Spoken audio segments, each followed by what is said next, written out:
Alright, let's rock and roll. Rock and roll! I'm trying to get this seating pad behind my back because my back's killing me. Alright. Getting old. We've got my Coca-Cola. Got my blackjack bubblegum. It's time to level the protection Paladin. Let's not walk into stitches, hopefully, here.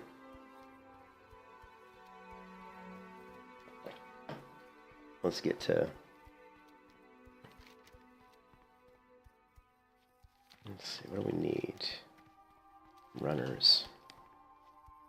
I wonder how well... Once we get to level 30, it's going to be interesting, because I'm really curious how well I can AoE. I've got good gear. I mean, I've got a really good weapon. Here comes stitches, by the way. I've got a good necklace. My cloak kind of sucks, but I actually bought a cloak for 90 silver. That, well, unfortunately, I don't think it's like a level 31 cloak, so I've got to get 3 levels before we can even wear the damn thing.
You can kiss your ass goodbye.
evade, of course. But it did bring up the fact that my key binding isn't set.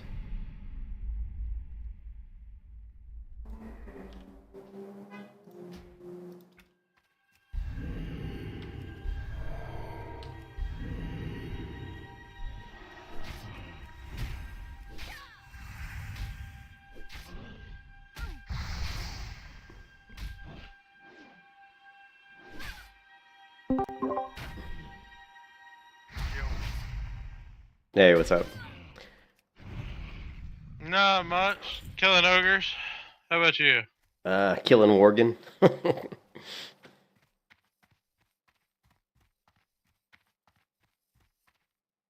Just leveling the Paladin. What level is he? She is level 28. Nice. Yeah.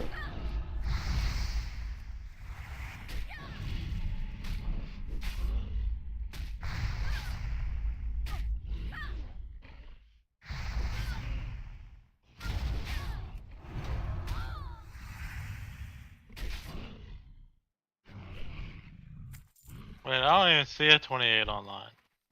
Yeah. I'm there. 29, 27. Oh, there it is. Oh, cute Faith. Cute Faith, the Paladin, yep. Nice. What are you leveling as? Duskwood. What's back? Oh, leveling as protection. It's actually full protection. It's actually my protection AoE build, so it's more for like leveling That's AoE. where mine's at. Yeah. No, I don't AoE it for leveling or questing. I mean. Right. I do the quests, pretty simply, but when I basically go to certain areas, like certain levels where I do like AoE for leveling, but usually not till I hit 30 and get Seal of Light. You Once I can get kiss Seal of your Light, ass goodbye. it's a lot easier. I know nothing. Well, my pally is 31, I think. Mm-hmm.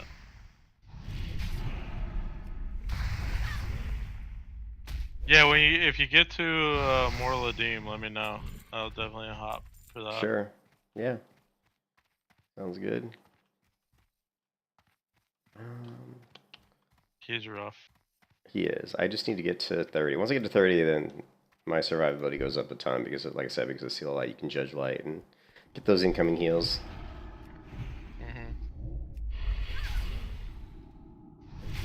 Yeah, mana's what's rough on him for me.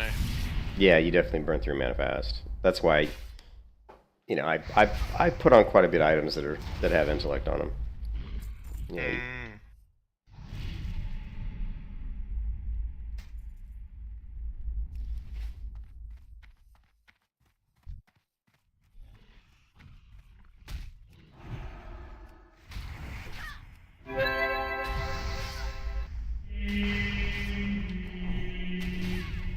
Alright, I'm gonna fire up my stream and switch over in case people chat to me in stream. So have a good one, man.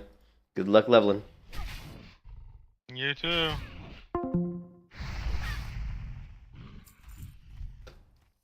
Oh, I didn't know there was a mining deposit right here. Iron deposit.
Hmm.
Eh.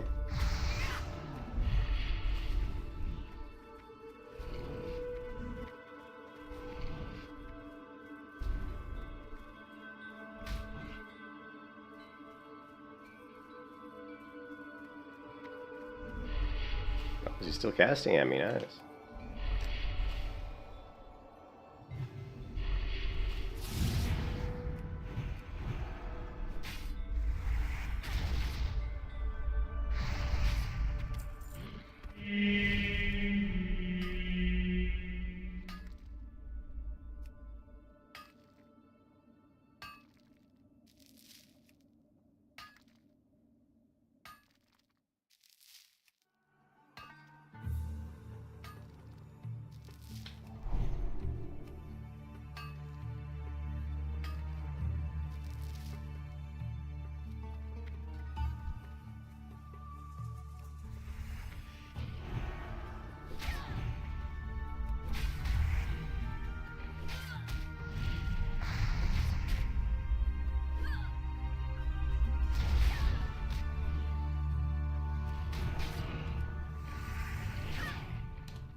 I think someone just got my ore node.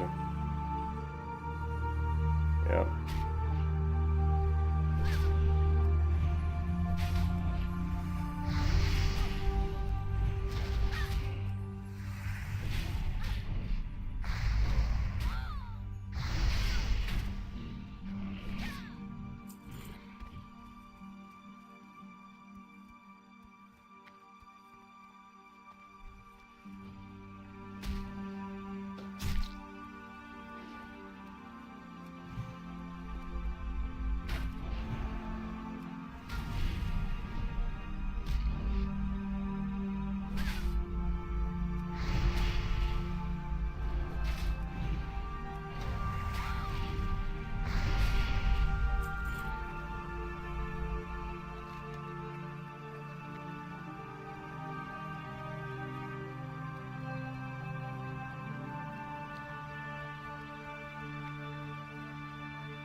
Ah, it's a shadow caster. I thought it was a melee.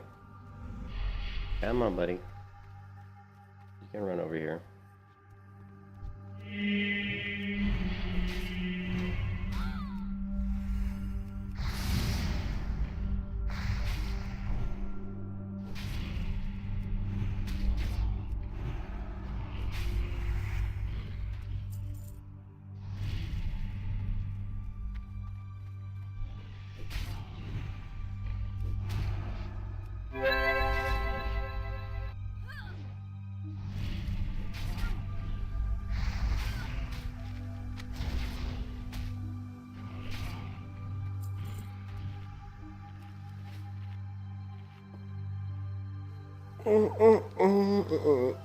Do I have any? Yes, I do.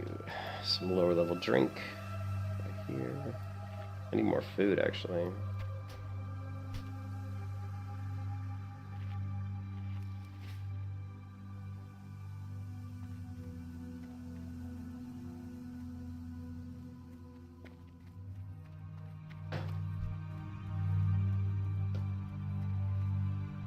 Hey, Fang, how's it going?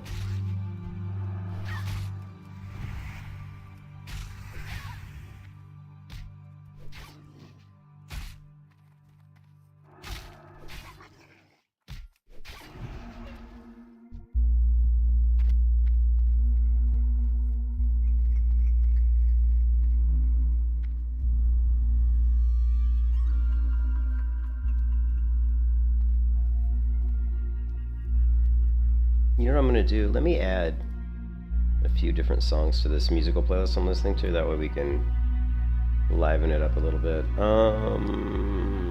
Let's see.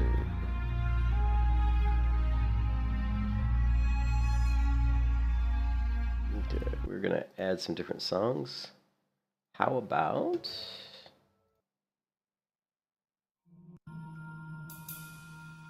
Nah, I don't think I'm gonna add that one. How about? This is a good one.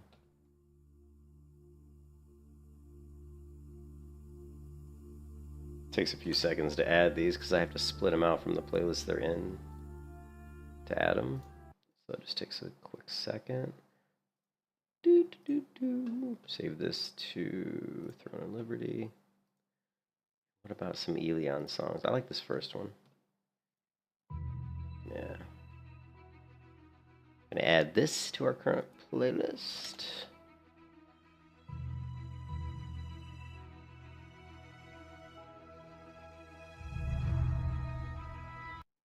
about? Do we want Baldur's Gate? No. Do we want the Vulpin base? No. Do we want Neverwinter Nights? It's kind of a nice song.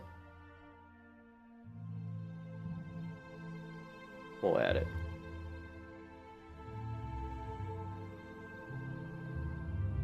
We have to have the proper music to grind out these levels, man.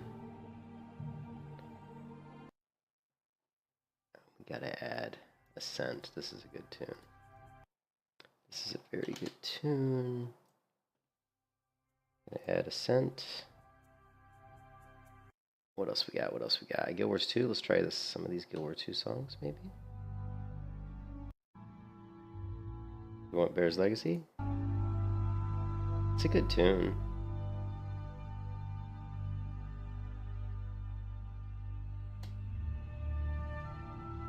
Reminds me of, I don't know, Lord of the Rings, maybe? And then what about this one? Oh yeah, this is a good one too, actually. Yeah, I should have done this before I started streaming, I apologize, but I had thought about doing this yesterday and then I just forgot. I have a bunch of different musical playlists, and sometimes I get tired of listening to the playlist, like the same one. So what I do is, since I have so many, I just try to go to all my different playlists and pick out my favorite songs and kind of merge them into one.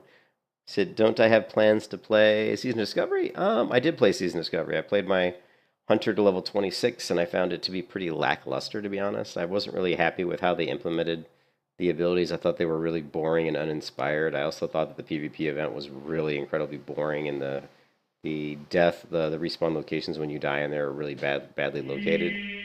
So, and I haven't done the BFD raid, but I'm not really a PvE player, so raiding doesn't really appeal to me a lot, to be honest. Plus, to me, my favorite types of PvE encounters usually are, like LBRS, UBRS, BRD. Those are my favorite dungeons. And BRD is not really, one of the dungeons that I would consider something that really exciting. So yeah, I just find that Season Discovery to be a little bit boring. It might get better, once they, add different phases and you can level up a little bit higher. It might improve, and I will play the different phases when they come out just to check, check them out. But right now, as it stands, I find Season Discovery pretty boring.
Hold on one second.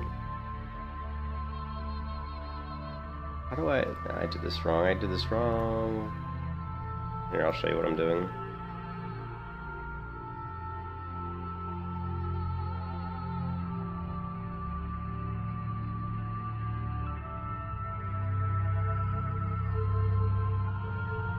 Why is that? They're changing the interface on here.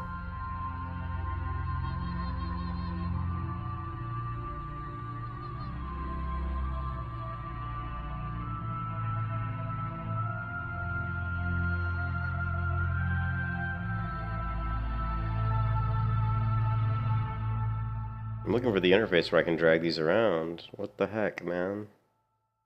What's this? Remove. No.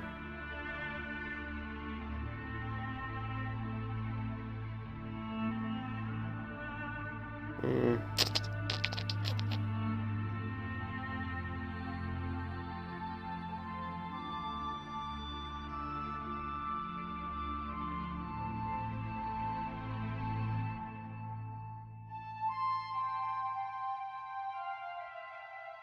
There we go. This is what you have to do. Edit on YouTube to actually get it to where you can move these.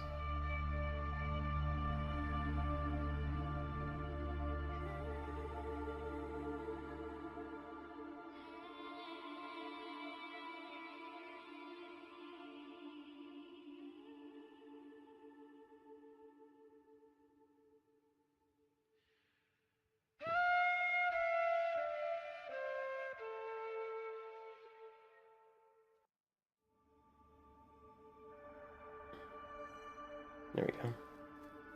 Much better. Yeah, I know Season Discovery is kind of... I find it kind of boring. I just do. I don't find Season Discovery to be really fun. I don't know. I mean, and I've talked about this yesterday. I'm more interested in taking the game of vanilla. Like, if you want to do like some sort of a modification on the game of vanilla WoW, right? Like of the original vanilla WoW. We don't need to add all this stupid shit. We don't need to add all these runes. We don't need to like redo. I mean, redoing the raise is one thing, and I don't really have a problem with that, and I think that's a good idea. But what I would much rather see is that you create entirely new raids, not try to rework existing ones. Everything that they've done in Season of Discovery screams lazy. All I see when I look at Season of Discovery is a word that appears in my head, and it just says lazy.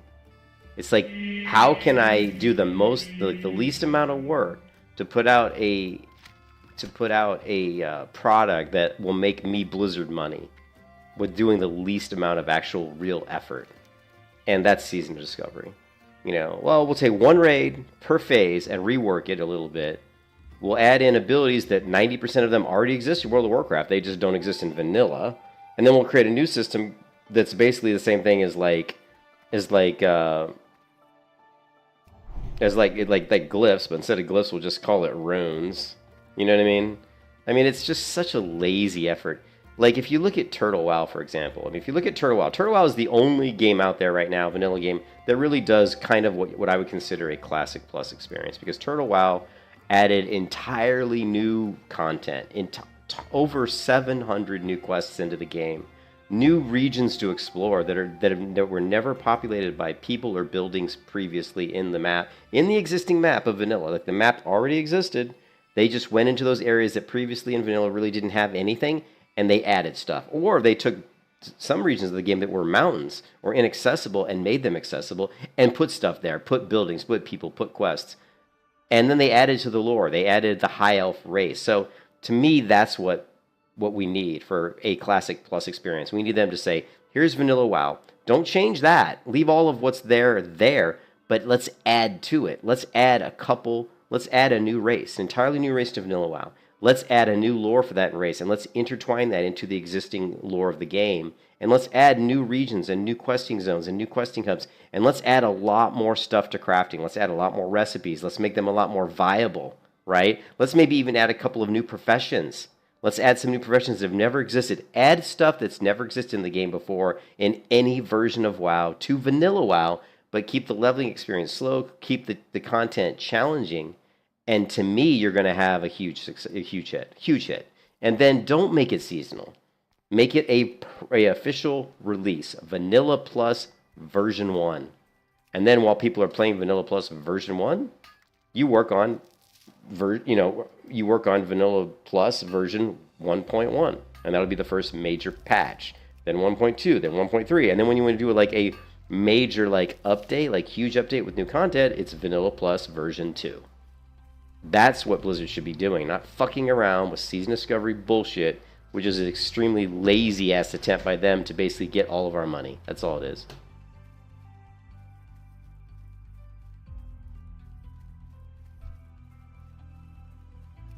But hey, that's Blizzard. They don't care about us at all. All they care about is making money, period. So, what do you expect? They did what I expect them to do.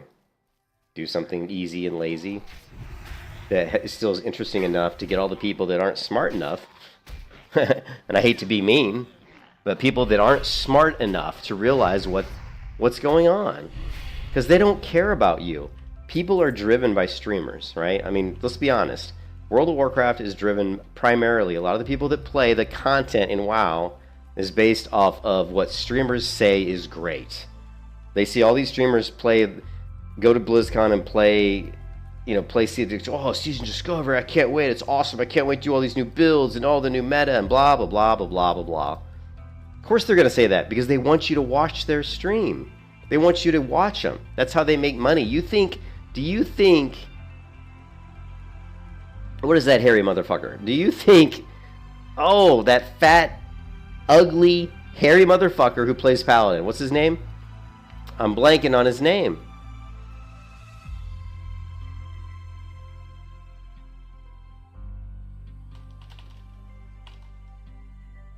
Let's just do Season of Discovery Paladin Guide. Boom. First of the list, S-Fan. Do you think that this fat motherfucker, do you think that this guy, like, cares about anything other than putting money in his pocket? No. Do you think that, like, he's the best paladin in the world? No, he's not. You know what I mean? Do you think there's any coincidence as to why he was at BlizzCon? Why he had a faculty badge? Why his badge was given to him by Blizzard and actually gives him rights to go do things at BlizzCon that a lot of other people can't do? It's because they are basically, in essence, paying him to promote their products. So do you think he's going to say anything negative about the product? Anything really negative? Not really. Do you think S-Fan, I mean, you know, it's, come on. Why do you think they made Paladin stronger? I swear they did it mostly just because he was their little fucking Season of Discovery whipping boy. He's their fucking person who's going to be up front and say Paladins are great, blah, blah, blah, blah, blah. You know, and get people to play Season of Discovery. But in the end, Season of Discovery is a shitty product, in my mind. In my mind, it's a shitty product. Made by people who are just trying to get your money. And that's why I play Hardcore Classic WoW, because it's a better product. It's more fun. And I don't have to deal with really poorly tuned systems that are basically boring. Poorly tuned, like, you know, abilities that they pulled out of their asses. Like they have. Everybody knows that people want a melee hunter, right? Everybody knows that people want a melee hunter. It's no fucking secret that people want a viable melee hunter. But Blizzard is so fucking stupid. They can't even, in their own game, come up with a viable melee hunter. They can't, because they don't even understand what that is. They don't even know what a viable melee hunter looks like. They put in these bullshit abilities that are awful. Carve is a shitty ability. Carve is a shitty ability, right? The ability that, like, what's it called? I can't remember what it's called. The ability, the rune that you put in that means that you do 20%, I think, 50% more damage while your pet doesn't exist is a shitty ability, right? It's terrible, right?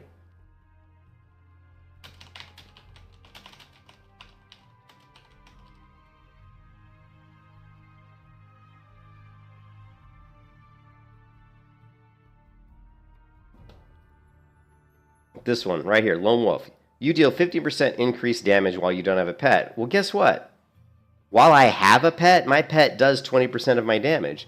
So I'm not going to have a pet, and I'm going to do 15% more damage, but I've already lost the 20% more damage that my pet did. So guess what? I'm negative 5% now. Now, it's not going to be exactly accurate one-to-one, but I am. If you go into Season of Discovery and you play a hunter and you throw on a scorpion pet, your scorpion pet's doing like 55-60% of your overall damage. So you're telling me I'm going to throw on this other rune that makes me do 15% more damage and lose the 55 to 60% damage my pet is doing? It's like it doesn't take a fucking genius to know that's stupid. And how is that in the game then? How did Blizzard think that is a viable thing for the game? I mean, what are you, stupid? It's like they didn't even look at the abilities and use them. They didn't even play test them. Blizzard is so dumb. Like, unless they do PTRs, that's why PTRs exist, because Blizzard doesn't have the intelligence. They don't have the skill set to actually test their own game, to actually create things that actually work, because they don't have the skill set for it. They're so fucking underpaid and overworked. Do you think they got time to sit there and figure out how to play the game they're developing? And I honestly think they don't. So then you get this bullshit that comes out, and half of it's fucking garbage. Half the runes for the hunter are straight up garbage. Don't let anybody fool you. They are garbage. And that's just the hunter. I haven't played the other classes, but I can only imagine that a lot of the runes on the other classes are straight up garbage. You know, again, it's a lazy effort to create something to get money off of people that are too fucking stupid to know what they're looking at. You play Season Discovery, in my book, you're fucking stupid. If you have fun, that's great. That's the whole point. If you're playing a game, the whole point of playing a game is to have fun. So if you're having fun, more power to you. Good, have fun, right? I play Season Discovery. It ain't fucking fun. It's not fun. It's boring as shit. Because it's not properly thought out. It doesn't give me what I'm looking for. Now, that may be good for somebody else, but it ain't good for me. Playing a melee hunter in classic WoW is better right now than what playing a melee hunter in Season Discovery. Now, in Season Discovery, when it's, you know, there's no more phases and you can go to max level, then yes, the melee hunter, so-called melee hunter, because it's not a melee hunter, it's really just mostly a survival hunter with some beast mastery abilities. And there's no melee hunter. I mean, don't kid yourself. There is no melee hunter, right? Because if there was a melee hunter, you would develop the game around rotations that involve the use of melee abilities in a way that makes sense and that feels intuitive, that feels flowing. The combat feels like it flows, feels smooth, and it's engaging. Then it would be a viable melee hunter. But it doesn't work like that. It doesn't feel that way. It doesn't look that way. Man, my inventory is a disaster.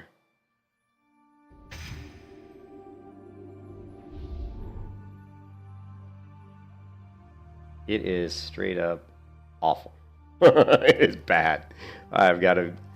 And the thing is, I got all these mistletoe, but I can't use them because nobody ever... Because you can only use them on other players. And every time I use them on other player, they never reciprocate and apply it back to me. Because apparently, they're too dumb, you know, to know how to fucking acquire mistletoe. Maybe they don't know how it works. I don't know. I played private servers. That wasn't a problem. I'd be running along in private server, and I'd boom, hit somebody with mistletoe, and boom, they'd hit me with mistletoe right back. I play classic WoW, boom, hit somebody with mistletoe, not a single person has hit me with a mistletoe back. Not one. I'm like, what's going on, man? Does nobody know how to play the game?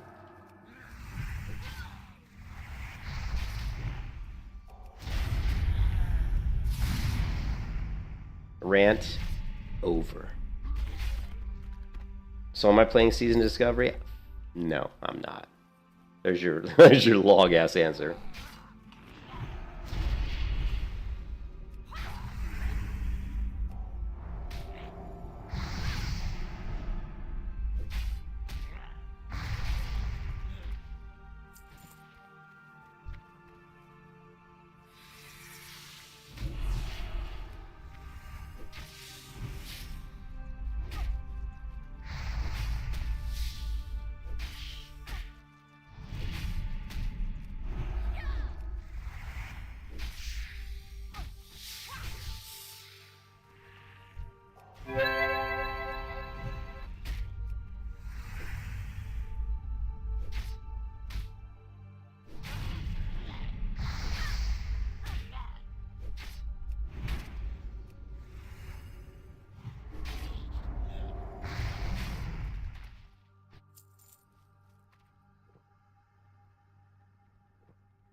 Oh, hi, Anubis. Oh, I gotta take a picture of the cat for my wife. I bought this little bed for the cats to go under the desk here, and my wife was like, why do you need to buy that? Why don't you just throw a blanket or something? I'm like, well, because a blanket would be like this, you know, too big. And so I'm gonna send her this picture and say, see, this $12 basically mat that kind of reflects the pet's heat back at them is working brilliantly because all the cats are using it. Done. Ember. What's that noise? Oh, it's the cat. Noobs. She's like, she has breathing difficulties, unfortunately. She's got some bad breathing problems. One of my cats does.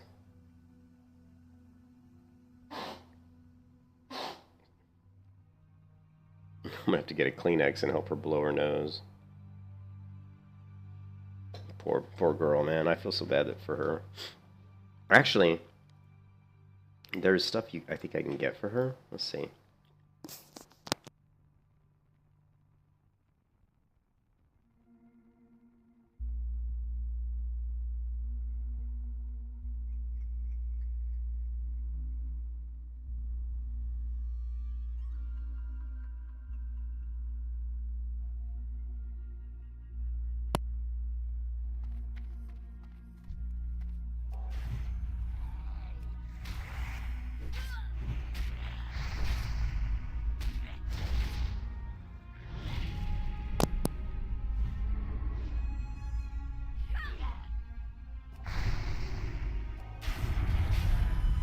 Biff.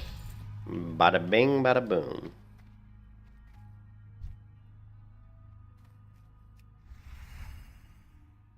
Is he moving or is he moving in place now? Here he comes. The bone chewer. Ooh, we got 2. Let's do this!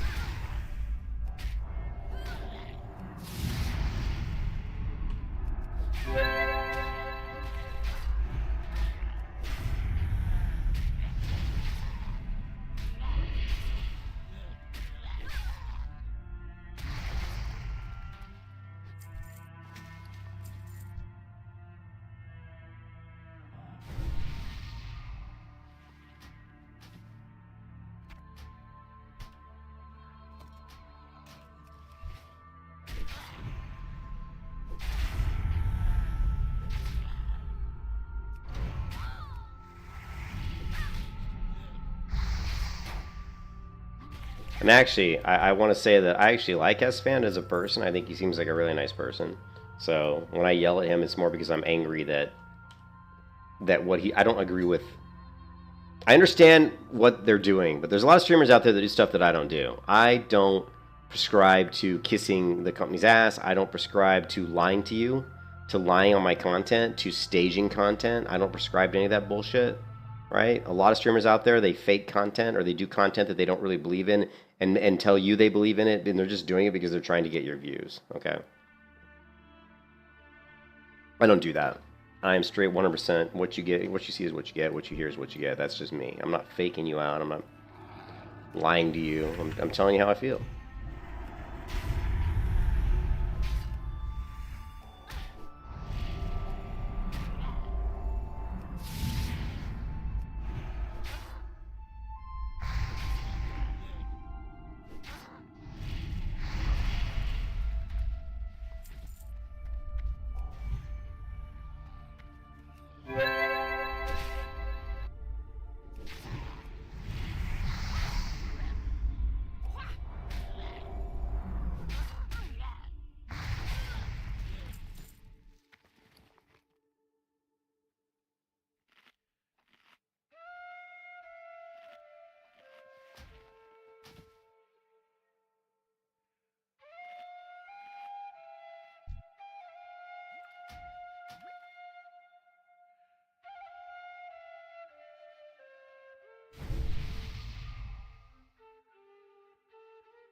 Good girl, noobs. Good girl. Good girl, Nibs. I like pet her with my foot, and she looked at me like, "Don't you fucking touch me, bitch." I was just like, that look she gave me was like, "Don't touch me, I'm trying to sleep." Right? I need to put like, you know how some streamers do like a dog cam? Or I need to set up. I want to set up a camera, and we're gonna call it like the cat cam. And when I'm streaming, we'll put up a little, image in one of the corners. It'll be the cat cam.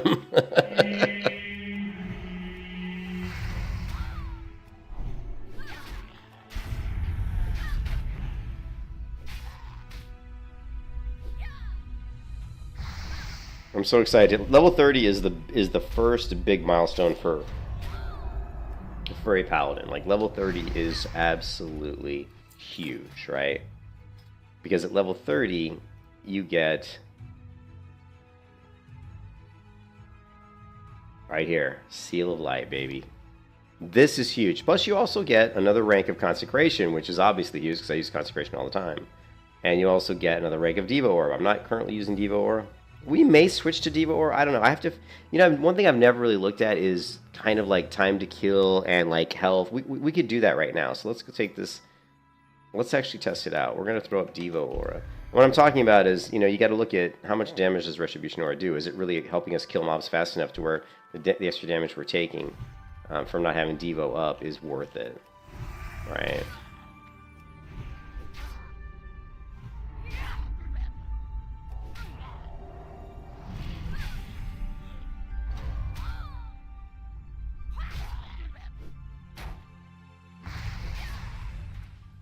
So, damage taken. What's up? It's Erahar again. Oh boy. So damage taken right there was 112 damage. Let's go ahead and 27. We'll kill a couple with the Devo up.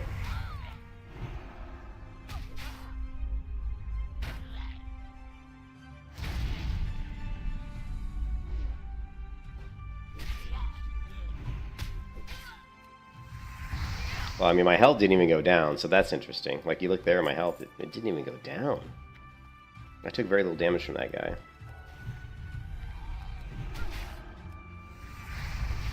Yeah, Devo's giving me it's not giving me a lot, it's only 275 armor, but still. But I mean, look at my health, it's not even going down. There, he finally did some damage.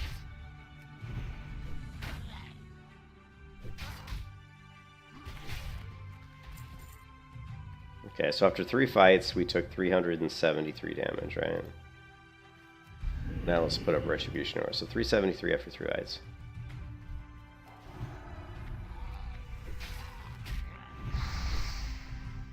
And the kill time seemed fine.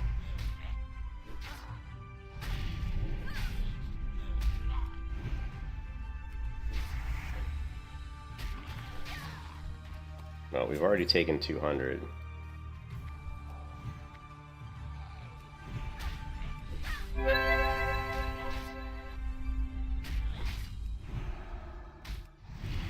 Yeah, so we've already taken more damage in these 2 fights than we took before, which is interesting.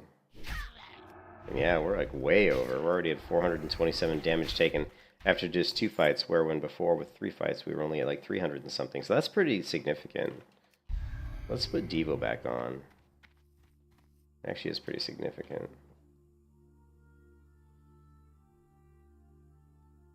Oh.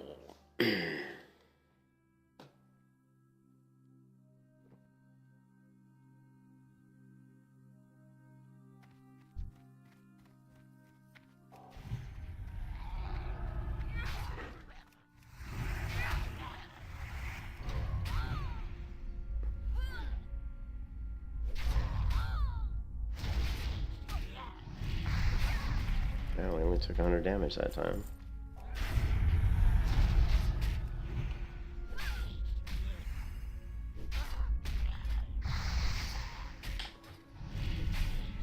I wonder if there's some sort of... Is there like some sort of hidden shit? Okay, so in 2 fights there, we took only 100 damage. In the 2 previous fights, we took 430 damage. And the only difference is I'm using Devo, which only gives me 275 armor. I almost feel like there's some sort of hidden benefit built into Devo. That just seems really strange to me. That there'd be such a variance. I gotta test this out some more, actually. Look at that. I'm still not taking any damage. Oh, no, I'm looking at the wrong number. Oh, my God. I'm looking at the wrong number. Oh, my God. I'm an idiot. I was looking at... I was just looking at the percentage. I'm an idiot. I just woke up. You got to forgive me. We're going to have to redo this test then. I am a complete moron. Just... Blah. Obviously, I'm not awake yet. You can tell that I'm tired. Alright, let's do this again. We're going to do Retribution Aura, and we'll kill 3 mobs. Let's see how much... Because it really shouldn't be that different. I mean, 275 armor is not a lot of armor, so... Yeah, so see there. Yeah, we take an 86 damage.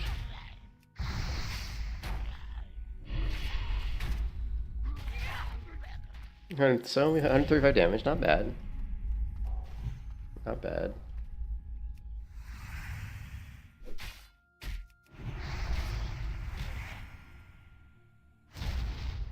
And the other thing we should look at is how much damage do we do.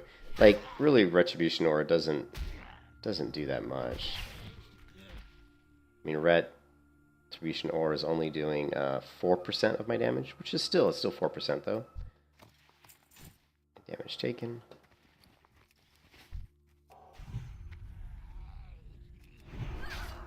So 248 damage taken in 2 fights. That's not bad.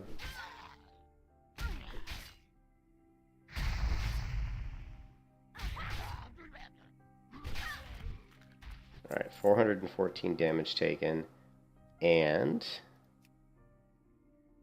Retribution Aura did 120 damage, which is 4.5%.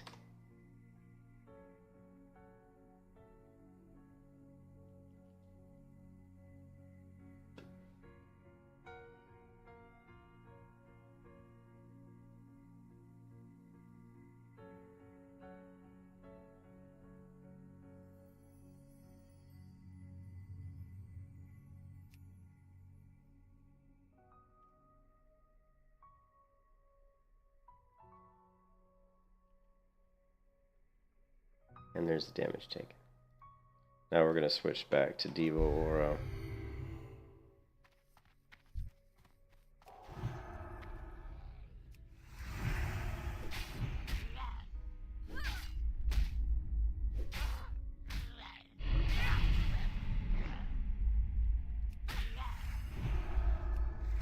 Hey, what's up, Laser? How you doing?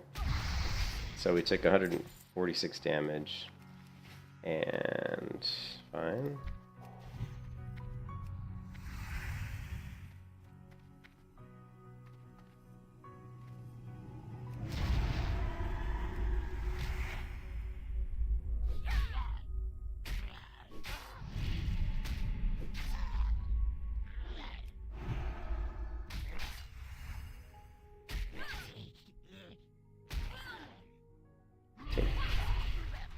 Took a lot longer to kill that one for some reason.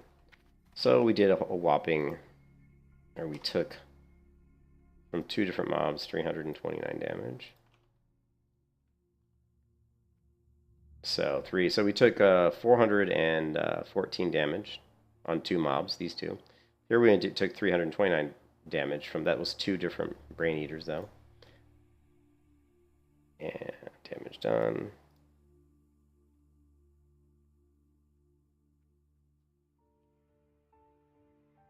And we can see that damage-wise,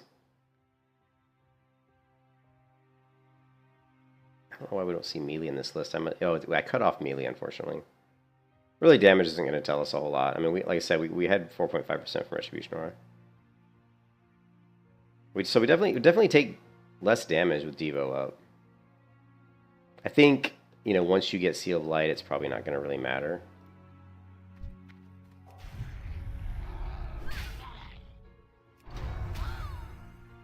Your name is Terry, but you say very strange things, Terry. I don't know what the hell Pandemic passive. What? I don't know what you're talking about.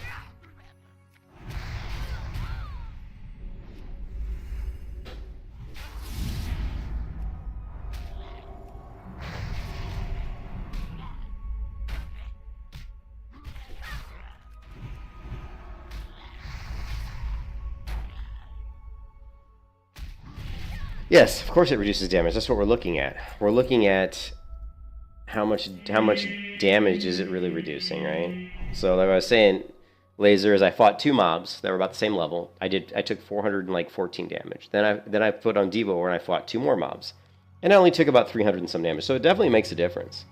I mean, it definitely makes a difference. But how much damage was Ret Aura doing though? That's the thing. Is it really worth it to use Retribution Aura over, over Devo? And I think it is when you're AoEing down a bunch of mobs. Like if you're getting like, 4, 5, 6 mobs. I mean, I think Retribution Aura is going to be a good benefit. Oh, actually, I know it is. So.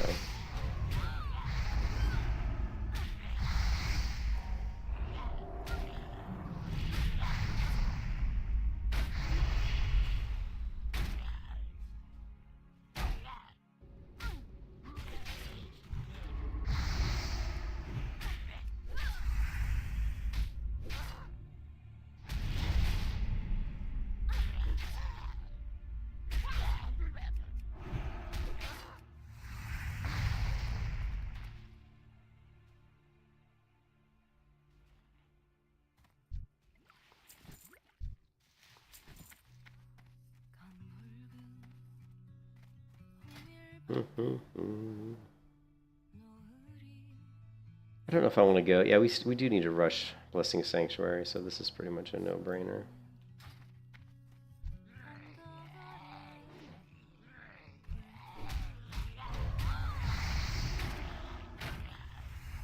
Retribution? Yeah, but it's probably not common for sure, but that's because we're talking about leveling. We're talking about leveling speed. We're talking about like we're talking about really using Retribution over Devo or when we're doing AoE leveling, killing a lot of mobs at once, right?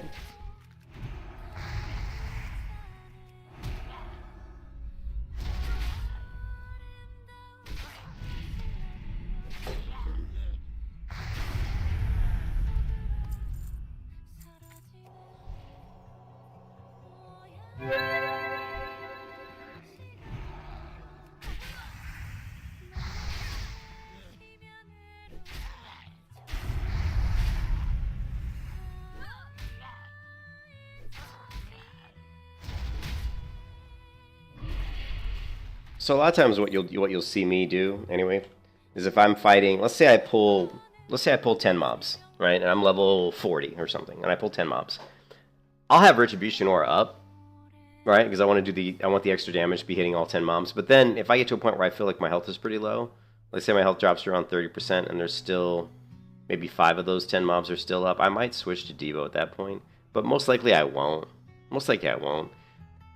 Because it's better just to have that damage hitting all the mobs, you know what I mean? Actually, that's a really good point, Ferris. Ferris brings up an excellent point. If they are wielding 2-hand weapons and they're attacking very slowly, then Devo would be much better because they're not going to be hitting you very often, so Ret's not going to be doing much damage to them. But the extra damage mitigation, with Devo is going to be better. That's actually a really good point. Thank you, Ferris. That's something to consider for sure, and that's probably something I haven't really considered before. So which is something I should have though. That's actually excellent. Excellent point.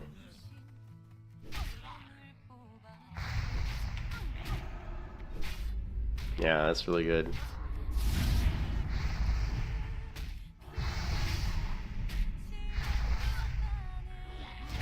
That's one of the reasons I stream, Ferris, is because I learn from people, you know what I mean? Like, when I first started streaming WoW, man, and I didn't know that much about the game. I mean, I knew the basics of the game, but there's always these little nuances that some people know that you just either haven't considered or whatever, and I'm in.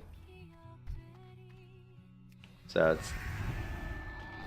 streaming is a great way to learn about. If you're playing a game for the first time, man, stream it. Like if you're going playing Fortnite and you've never played Fortnite before, stream it and tell people if you can get people to stream, tell them that you don't know how to play the game and say that you would welcome any tips, any help would be welcome, and then you'll actually learn a lot.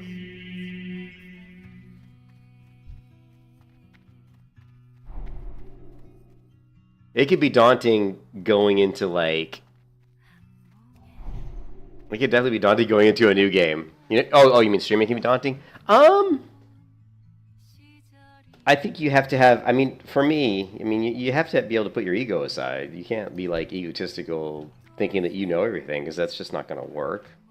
I mean, some people get away with it, but I mean, you'll even see like Asmongold, like you'll see Asmongold play a game, and I've seen where he thinks he knows something, and that someone in the stream basically just tells him straight up, "You're wrong," and you know they're right, and Asmongold's wrong, and he's smart enough to know, even though he like thought he knew, he'll be like, "Oh shit," he'll just say, "Oh shit, yeah, I didn't, you know, I was wrong."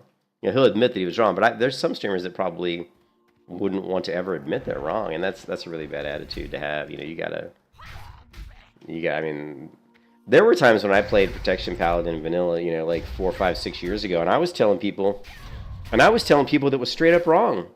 I mean, I remember telling people, like when I first played Protection Paladin, like the first time I ever played it in Vanilla WoW, because I never really played it, and back when I played it was on private servers. You know, we're talking like 6, 7 years ago. You know, I didn't understand. Kiss your ass goodbye. There's so many things I didn't understand about how Protection Paladin works, and there are things that you wouldn't normally understand. Like one of the things that you're not going to really understand. Okay, so if you have this is something that a lot of people probably don't know, and there's a lot of people that play Paladin probably do. But if you have a weapon that has a proc effect, right? It has a proc effect. Right, the Seal of Righteousness, like the chance that it can do additional holy damage, actually works for that proc, right?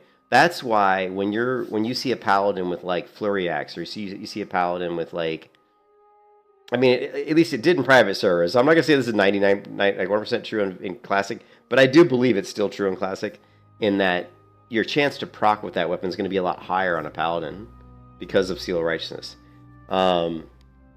Because it's just gonna help it proc more often. Now, I know for 100% that's true on all the private servers I played. I can't tell you for sure if that's 100% true in Classic WoW, but I feel like it is, if that makes any sense.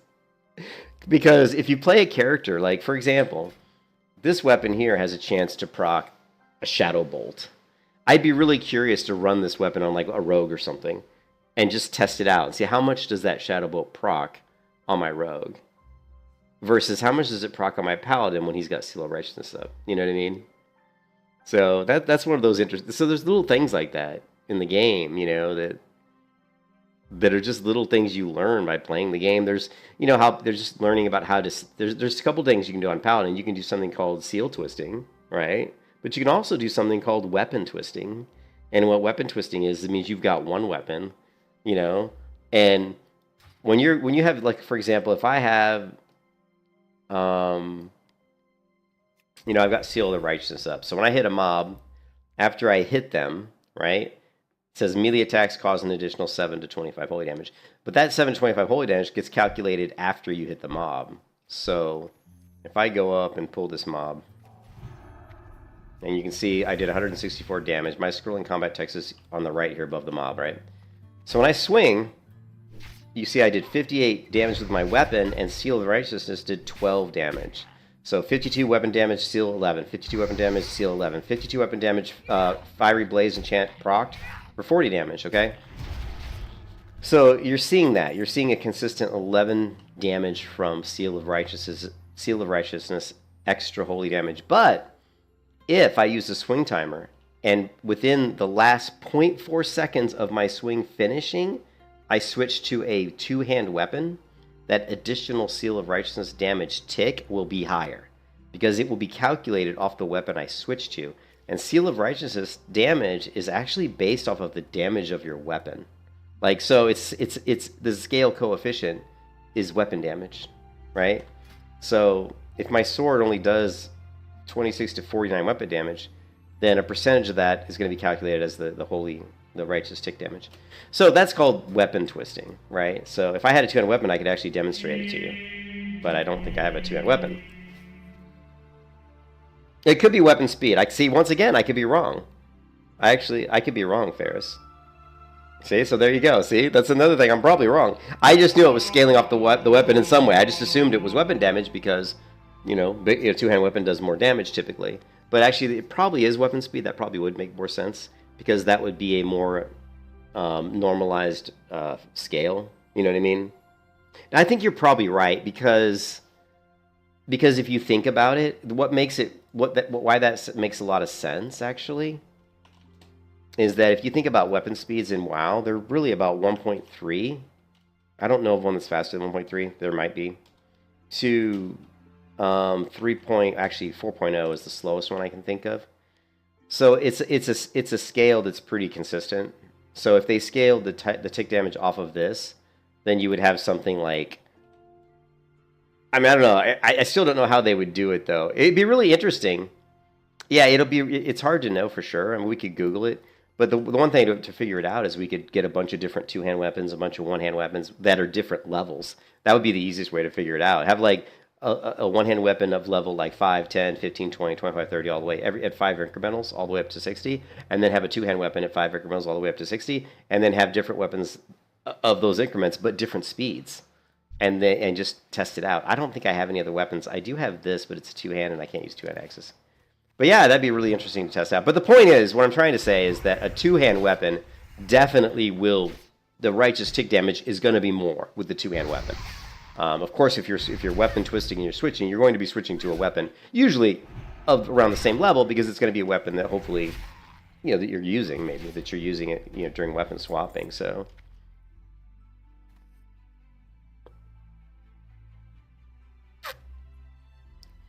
Yeah.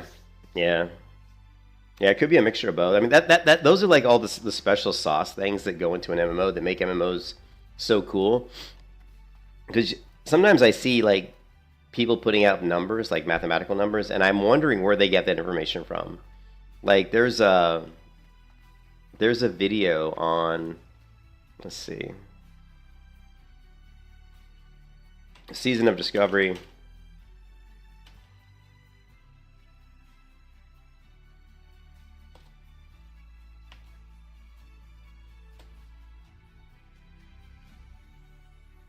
Hey guys, some bad information. Go faster attack, bite and claw. Your options here. Yeah, so there's this video I was watching on Season Discovery when I was playing Season Discovery. But what's interesting is they're talking about pet scaling, and I'm like, how do you get the formula? Like, where do you get this information? Because check out this formula he's using. He says your attack power divided by 100 times 25, your level equals X. Like, where do you even know that that's the correct formula? Like, I wouldn't even know where to go to look that up. So am I taking this guy at his word that he knows? I mean, this information must be coming from somewhere. And then for melee, X divided by 14. I mean, where's this coming from? For magic pets, this was skipped, which, yeah, that's just pet scaling. Add pet scaling plus base damage divided by ability damage. Again, where's he getting this formula? Multipliers, 120% Unleashed Fury talent, right? Minus 160% kill. I mean, and then so here he comes up with this formula, like 250 divided by 100 equals 2.5 times 2.5 equals 62.5. I mean, all this sounds interesting, but I would just love to know where people are getting their formulas from. Is all that information coming out of the tooltip? Definitely, I don't think so. The tooltips don't go into that kind of detail.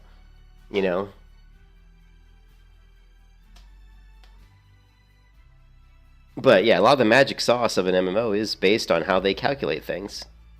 What works, what doesn't work, as far as like, does your pet scale with your stats? Does your pet scale with your attack power? Does your pet scale with your level? There's so many different ways your pet could scale.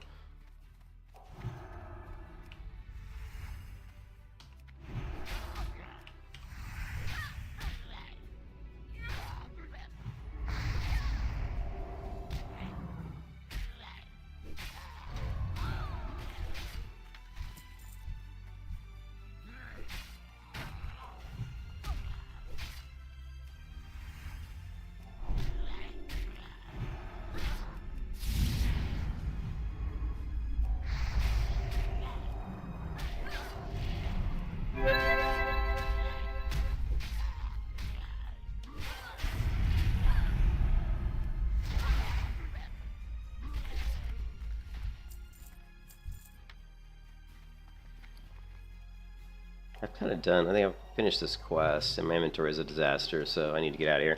I'm going to have to get rid of all my mistletoe, because nobody's buffing me with mistletoe. If I give you mistletoe, you're supposed to buff me back, but nobody seems to know how mistletoe works on this server. which is really frustrating because you have all these. This is a plus 20 spirit. If I throw mistletoe on you, it's going to give you plus 20 spirit. It's like, and it stacks with a regular spirit scroll or priest spirit buff, so it stacks, which is awesome, right? So for protection paladin who has major mana issues, getting a spirit buff from a priest and then using mistletoe, it's like, oh, it's just awesome, extra spirit.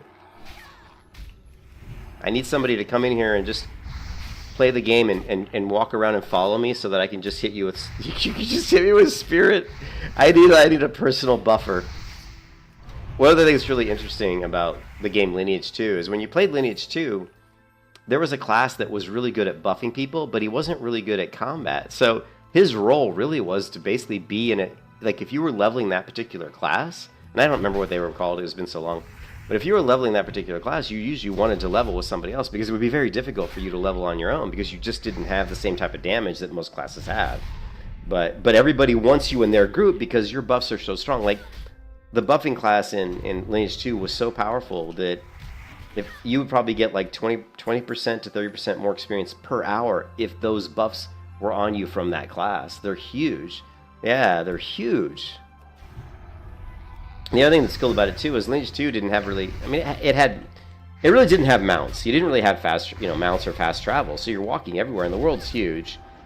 But the buffer class also had a buff that called Wind Walk, which increased your movement speed by like 20 or 30%.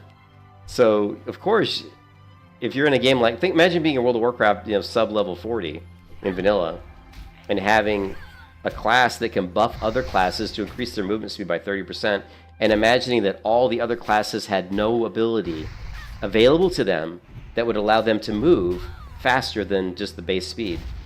Just think how sought after that buff becomes. And that's Lineage 2. Right? Everybody wanted Windwalk. It's going to help you move faster. It's going to help you pull faster. Everything you do is going to be faster. You're going to get more experience. You know what I mean? And so I actually really like that because that all focuses into what I like to call class identity, right? As a class, you want to have an identity and you want to be a valuable asset. Every class should be valuable for certain reasons. And I mean really valuable, in such that when you create a group, you always want this class, you always want that class. I mean, let's say the game has 10 classes and your group can only be five people, so you can only have at most 5 of those 10 classes, but every class is really important. How do you decide which one to take on your dungeon run? Well, then you have to start thinking, well, why are these classes really good, and does this dungeon I'm running have mechanics that make that class even better? And to me, that's all about class identity, and that's a good thing, and that's what a lot of MMOs are missing, And WoW kind of had that a little bit at the beginning, and then as they homogenized the classes in retail and later down the road, it all disappeared, because every class could do everything, you know what I mean? So, which is a bad thing, right? So.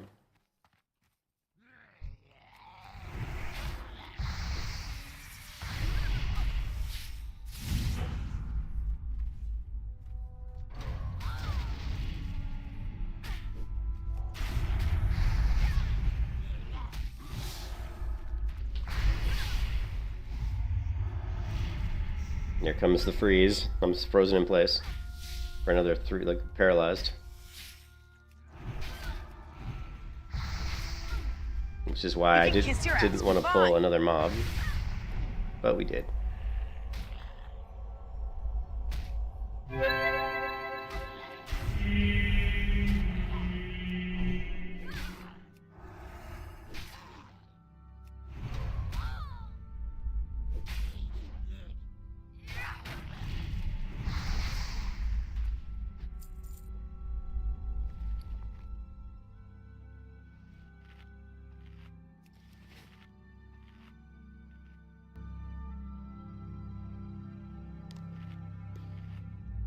Yeah, it's interesting. I mean, I definitely feel like I've played MMOs for a long time, and I have a very, very good understanding of what makes an MMO fun. I think not for everybody, because everybody's different, but I have a very good understanding of what makes an MMO fun for a lot of people.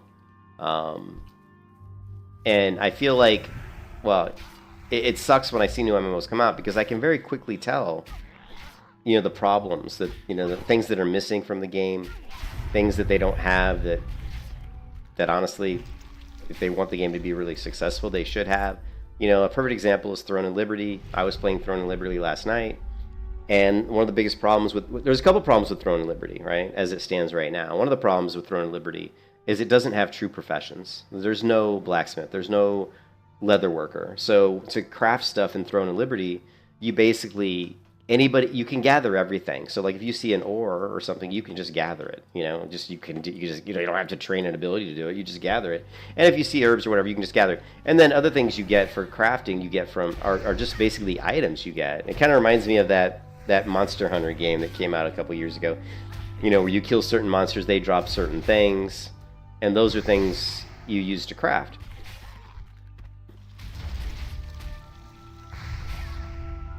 So that I'm not really a big fan of that.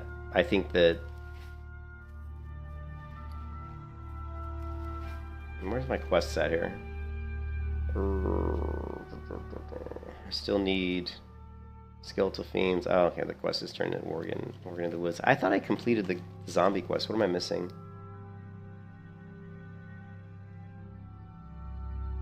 Oh, I'm missing the skeletal fingers. Okay. So, but that's one of the things that I really think that to be successful as an MMO, I really feel that professions are something that are really important, you know, and I think gear you make from professions should be impactful gear. And I think things should be difficult. I think things should be difficult to craft. I think they should require you to get things that are not easy to get. And, you know, and I think most MMOs don't really have that. Most MMOs professions are kind of an afterthought, and they're usually generally pretty easy. They're just basically time sinks. There's nothing hard about them. It's just if you spend enough time into it, you're going to be able to usually craft whatever you want. Usually, not always. And then the other thing in Throne of Liberty that's really kind of it's not great is the combat. And this is still up for discussion. It's still kind of out there because I haven't played the game enough to really go through the combat system. But my initial reaction is that the combat is decent, but the way they do auto attacking is probably not the best. So in World of Warcraft, to auto attack something, like if I was a melee character and I wanted to hit this skeleton up here, I would just right click on it and my character would start attacking. But my character right now is not going to attack this skeleton because the skeleton's too far away. In Throne of Liberty, if I were to right click, although in Throne of Liberty there is no right click, so at least I don't think there is. In Throne of Liberty, I would have to use a skill. So let's say I have a skill like a melee attack. If I did that melee attack and I'm not in range, the game would automatically just take my character and walk up and get in range and start swinging. Now, I don't really care for that, and I think a lot of people probably wouldn't, because you don't want to actually have your character moving directions you maybe don't want them to move. So that's kind of odd. But that's one. But I think they did that for, obviously that's more for mobile. You know, that's the way mobile was set up. Lineage had this thing where you had to gather some materials, feed them to a slime, and then kill a slime. That's cool. See, Laser, I like that. I think that's really cool. Yeah, that's really cool. Plus, Lineage also had... Here, hold on a second. Lineage also had that thing where you couldn't craft on your own. Like in Lineage 2, there were gatherers and there were crafters. Gatherers gathered all the materials you needed to make things, and the crafters crafted them. So as a crafter, you could never make anything because you're always dependent upon the gatherer. You know what I mean? So you had to, know somebody, or you could create an alt. You could have a character that was your gatherer, and he'd go gather stuff, and then you'd have a character who was your crafter, and you just have to put it in your warehouse and have your crafter go pull it out of the warehouse. You had Cheers to the Back beta? Dude, don't even get me going, man. I'm so, like... Check this out. Let's see if I can find it really quick. No, not Discord.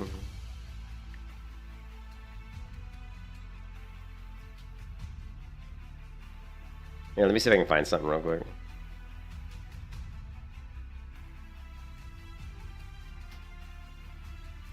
And I'm trying to go to Facebook, but it's running. It's like, for whatever reason, it's slow as shit right now.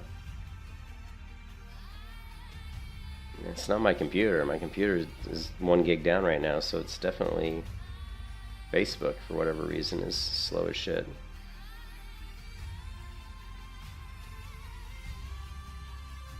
I really don't use Facebook much, but I do. Here we go, Jason. So this guy here, Jason Ford, was a insert Opera GX commercial. This guy, Jason, was a GM for Lineage 2. He was one of the GMs in Lineage 2, and he's the one who got me into the World of Warcraft beta, right? But I played Lineage 2 with this guy, and he had some pictures on his Facebook a few months back. Let's see if I can find them. And he had some Lineage 2 swag, and I'm not gonna lie, I was so jealous. He was playing the game. He was playing Lineage 2. This is like an old picture of what he looked like when we were playing Lineage. I mean, look, he's got a City of Villains, game right there. And we were playing Lineage 2 together, and he was just a player like me, but he was so good at helping other people in the game that NCSoft hired him as a game master. This is back in the day when MMOs had GMs. Like, GMs are kind of a thing of the past now. You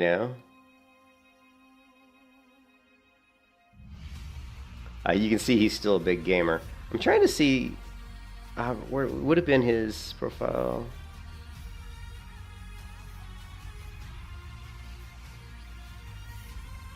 Unfortunately, I don't see the images. But he had some really good images of like Lineage 2 swag. He had like 6 packs of Coca-Cola that had Lineage 2 on them, like Lineage 2 artwork and stuff on them. He had t-shirts, he had like coffee mugs, he had all kinds of shit. One thing that NCSoft is really good at is marketing, right? You guys can say what you want about NCSoft. They are very, very good at marketing their game. So if you're over in Korea, man, games are huge, right? Korea has the fastest average internet in the world, and it's because they love being online. They love video games in Korea, man. Let's try this. I know what we can do, right? Let's go to eBay and let's go for Lineage 2 swag. No, it didn't come up. How about NCSoft t-shirt? I'm just curious. I've actually never looked on eBay for this. Oh, it's not coming up. How about if we just typed in Lineage 2?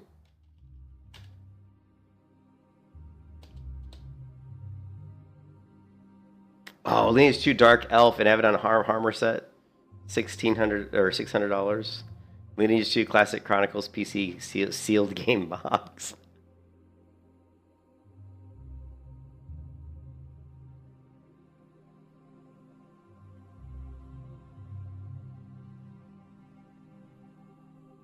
I was hoping we might find some old stuff, like some old t-shirts or something, but I'm not seeing anything. Some old, like, original, like, vintage. I always like to look for this stuff sometimes. I think if I ever did become, like, a big streamer, which, of course, I probably never will, but if I ever did, like, put more effort into, looking, setting up my office, and streaming and showing my face and all that kind of stuff, and I would want to get some old, like, Lineage 2 memorabilia posters and stuff and put it on my walls and shit. Oh, Lineage 2 game map? Lineage 2 poster. Oh! Where'd it go? There you go. Lineage 2. Look at the game map, right? So in Lineage 2, like, this is the game map. Like, if you start out as a Dark Elf, I think the Dark Elf starting area is right here, I think. And I think that the elf, human elf, or the elf is over here. Anyways, I mean, if you had to walk from, like, this spot of the map, let's say down to maybe this area, which has a bunch of giant ants and stuff, I think. If you walk from here to here, I mean, it would take you, like, I don't know, like maybe 10 minutes, maybe, to walk from here to here. So if you walk from here all the way around up to here, it might take you like 45 minutes or something. I mean, it was definitely, walk. That's why, like I said, that's why people, having Windwalk was so sought after. Is this a real Used items. I wonder if this is like a real... Look at that Lineage 2 poster, man. Okay, we're on a big time tangent here, so let's get back to leveling.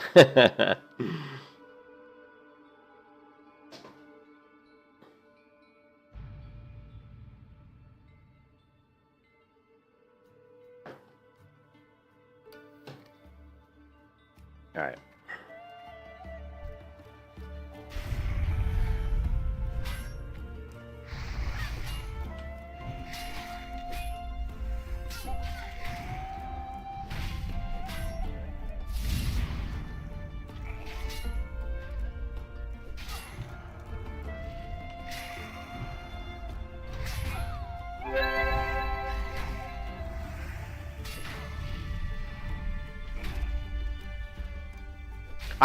I've tried to go back and play Lineage 2, but the Lineage 2 is like almost unplayable now because You can kiss your ass goodbye. there's so many bots in Lineage 2. Like you'll go to areas in Lineage 2 and it's literally just all bots. You know, it's crazy how many bots are in Lineage 2.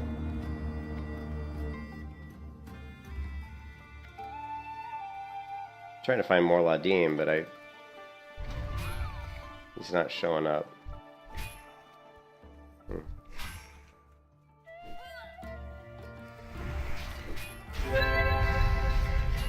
What's the furthest I've gotten on hardcore WoW? You can kiss your ass goodbye. I have a level 60 hunter on hardcore WoW. Here, let's not log out here because it's...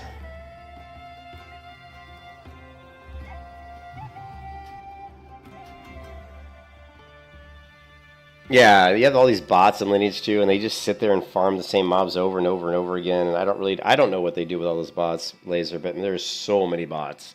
I mean, it made the game not... I didn't want to play the game, because I'd go to an area where I don't really understand how to play Lineage 2 anymore, to be honest. Like, it's really weird going into Lineage 2, because I felt like everybody I saw was a bot. It was really weird. So... it was really weird. It was a weird experience. Well, I figured that's what it was, but they weren't looting stuff, though. They were killing, but they weren't looting. They just kept killing and killing and killing, and the stuff that was on the ground, I could go over there and pick it up. You know what I mean? Like, they're looting and looting and looting. I mean, they're killing and killing and killing. And there's, like, stuff just lying on the ground. It was weird, you know? It was weird, man. How do I condition...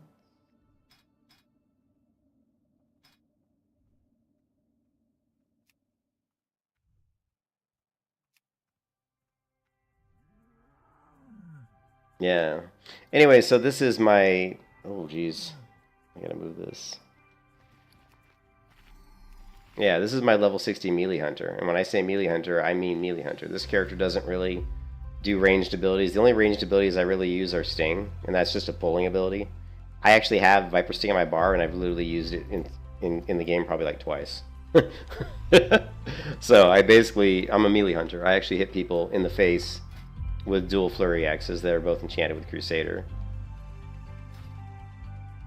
And I usually finish number 1 on DPS in dungeon runs or number 2 on DPS, so I finished very high in the DPS meters. You can see here on this last time I played, last dungeon I did, I ended up with 26% of the group damage. I was out DPS by a mage, which no surprise, right? And this mages hit really, really hard. Spec is survival, so it's basically BM survival. You know, you're basically focusing on Savage Strikes for the 20% crit with Raptor Strike, Mongoose Bite. You're going for Clever Traps. So if you look at my damage, you can see that Explosive Trap plus Explosive Trap Dot account for, you know, 29.7% of my overall damage. Raptor Strike accounts for 18.2% of my overall damage. Melee accounts for 38%. Serpent Sting, which I just used when I move in, when I'm moving forward, only accounts for 3.7% of my damage. And notice you won't really see any auto shot, like one auto shot. So I very rarely auto shot. Like, so all my damage is pretty much well, really it's like 95% of my damage is melee damage. It's my melee damage plus my pet's melee damage.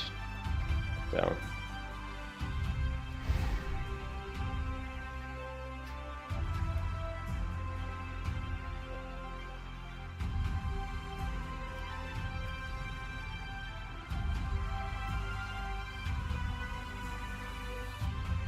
But I'm leveling up this Paladin because our guild, our hardcore guild, has lost about 2 or 3 level 60 tanks.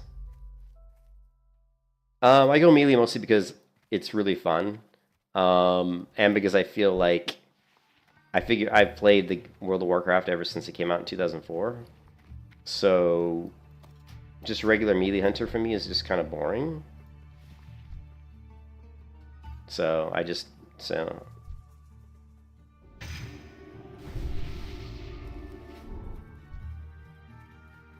yeah. I just find it really fun.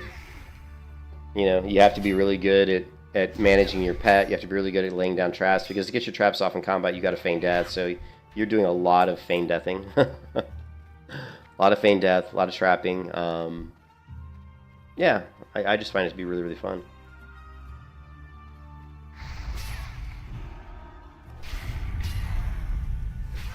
And why am I playing a protection paladin to tank? Because I like to do stuff that people don't. I like to do stuff that isn't the norm. I don't like the meta. I don't like to follow the meta. I pretty much go against the meta. That's just my personality. I'm the kind of person that if everybody's doing something one way, I definitely won't do it that way. You know what I mean? If you go into a new MMO and everybody says this class is the best class, I usually won't play that. I won't play that class, you know. So I just like to do. I like to do stuff that people. I also like to do stuff that people say doesn't work, or that people say you can't do. Lots of people told me that I couldn't melee hunter in raid, but I think I've probably proven that's not true. But we'll see. I mean, I still don't know if I can really raid on my melee hunter, but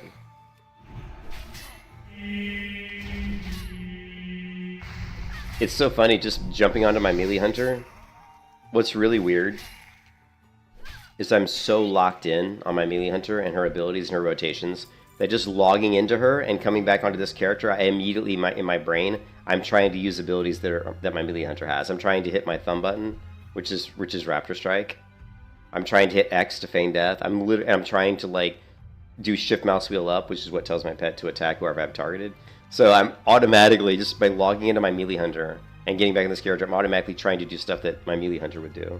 Because I'm just so used to playing my melee hunter. I've played my melee hunter more than anybody on this server, you know. I mean, if you go to my YouTube, right? All you gotta do is just stare.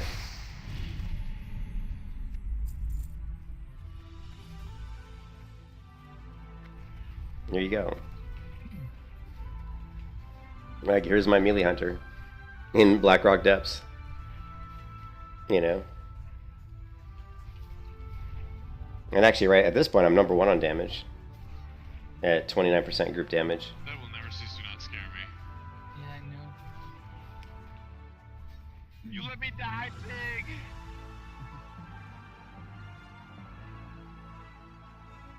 Yeah, meta is definitely boring because it's like it's not like you figured out how to play the class. You know what I mean? Like doing the melee hunter, I figured out what works best for the melee hunter. So I did that. No one told me how to do that. I figured it out. And to me, that's a lot more fun, you know? Like, there's no... When people ask me, did you watch a guide on the melee hunter? I'm like, no, there is no guide on the melee hunter. At least, if there was one, it isn't very popular. And it's, you know, I've never seen a guide on how to play a melee hunter in Classic WoW. And the funny part, and a lot of people also confuse melee hunter and survival hunter, right? Because they're really not the same thing. Like, there's been people who come on and said, oh, you're a melee hunter. Does that mean you're, like, full survival? I'm like, no, it doesn't mean that at all. It means I'm spec'd up in a way that I can do the most damage as I can possibly do, where I'm primarily doing melee damage. But you have to spec your pet BM because your pet does a lot of damage. Like, I do more damage than my pet, right? As a melee hunter, I do more damage than my pet. And my pet is BM. I have Bestial Wrath. My pet's fully spec'd BM. But I still out-DPS my pet by quite a bit, actually.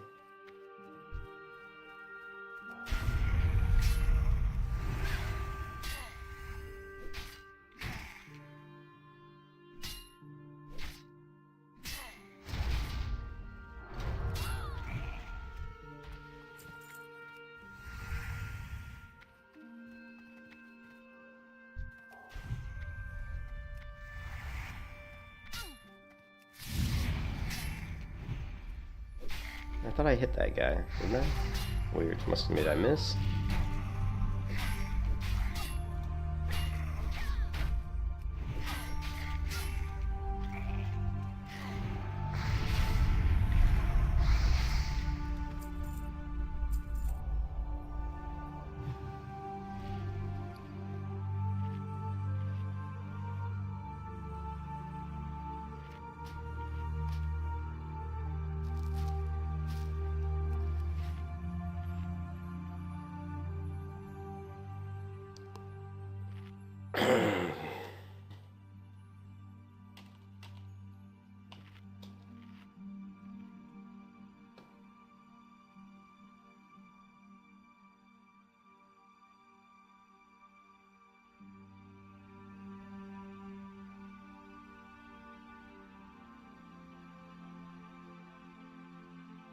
Looks like somebody just hit 60 in my guild.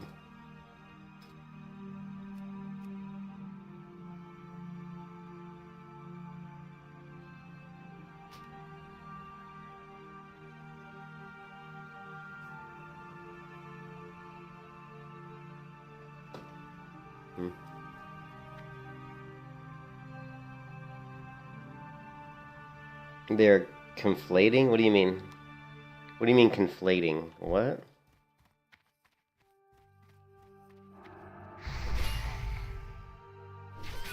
Oh, you mean you're, oh, I know what you're saying. You mean they're like basing it off of how Hunter would be played, how Survival would be played in retail. Yeah, that makes sense. Definitely makes sense.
Yeah, it is cold in my office. I might have to shut the window.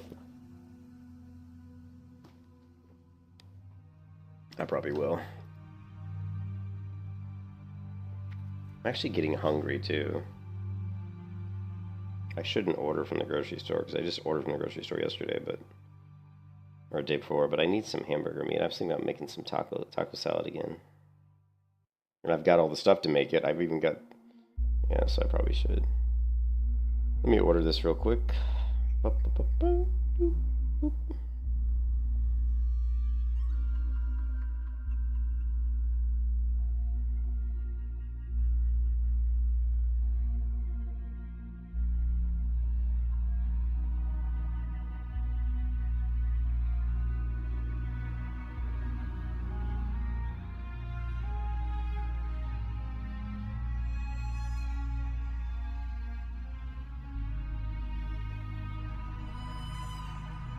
Boom, ordered.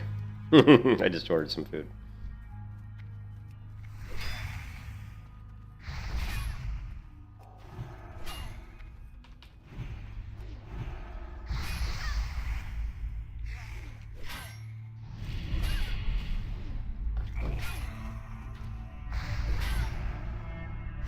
The Ricardo Montalban sticker meme? No, I haven't seen that. I know Ricardo, though. Yeah. That was my favorite role for Ricardo Montalban. You know the old proverb that death is a dish that's best served cold.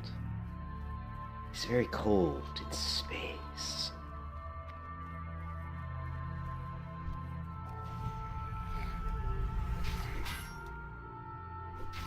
Order confirmed.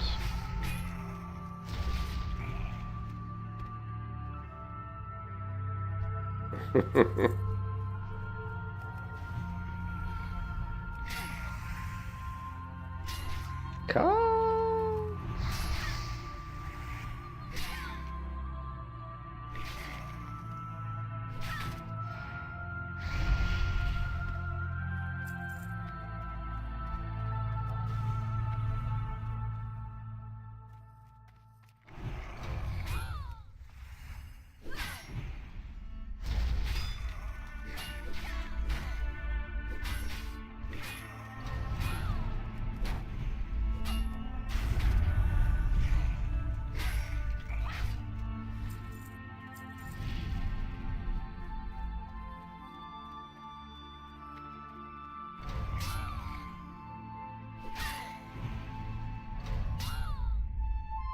Only paid guild scale. What does guild scale mean? I don't know what guild scale means.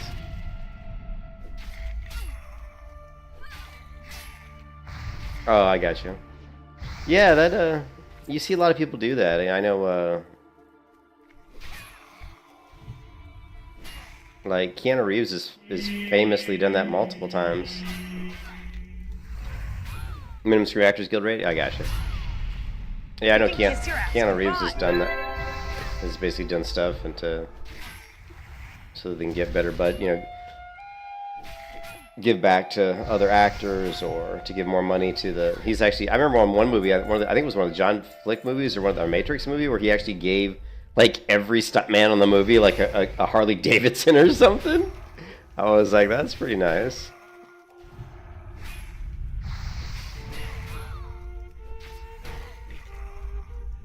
Yeah, was it the John Wick when he did that? Yeah.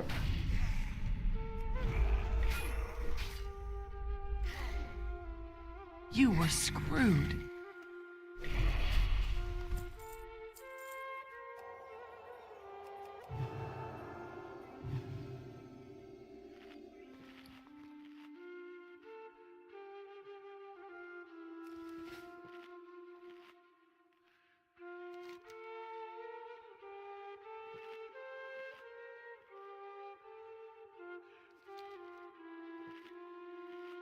No, I don't. No, it didn't appeal to me.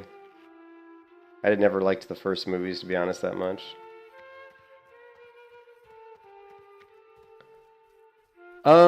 This song is from Throne and Liberty, actually. This particular song right now that we're listening to is from Throne and Liberty. But not all the songs on this list are from Throne and Liberty. Some are from Guild Wars 2, some are from Ion. This song is from Alien. This song right now that's playing is from Alien. Yeah. This is the Alien New Era theme. The last song we were listening to was this one. Throne Liberty Pure Light Hill theme.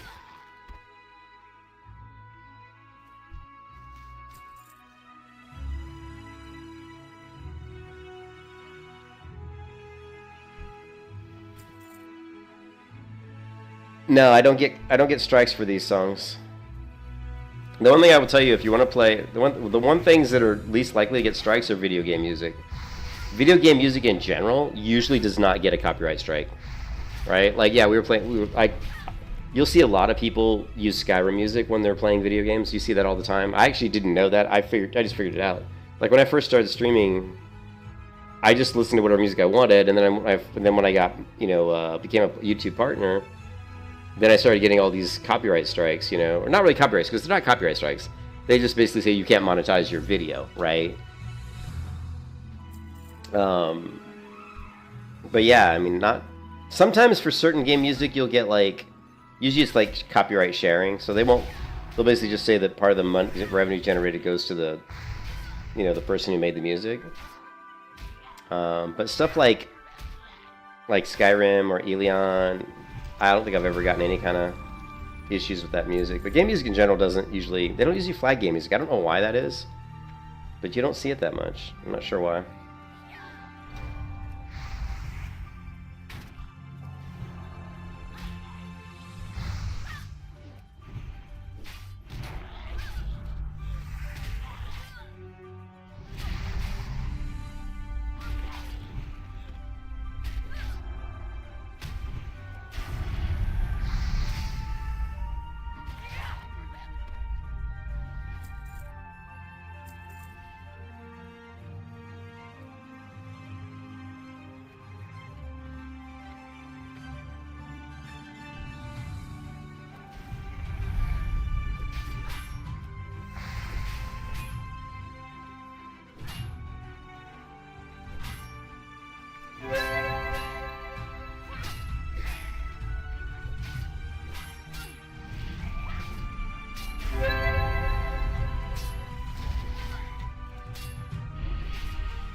Yeah, this is, I believe this is 2K, yeah.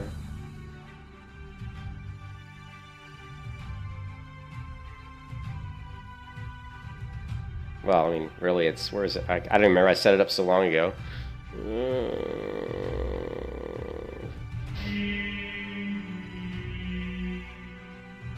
Yeah, here you go.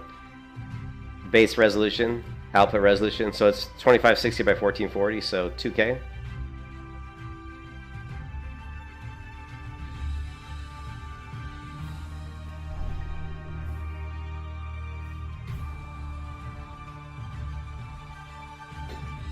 Yeah, I can't stream 4K. Sorry, Laser. I don't think my internet, you know, I mean, my internet speed down, I have 1 gig down, but I've only got like 40, you know, 40 meg up or whatever. Oh, the game itself? Yeah, it's 2K. Yeah. Yeah, the game resolution, you always want the game resolution to match your streaming resolution, right? You can see right here, resolution of the game is 2560 by 1440. Yeah, I'm always going to match up the game resolution to whatever the output resolution of my stream is.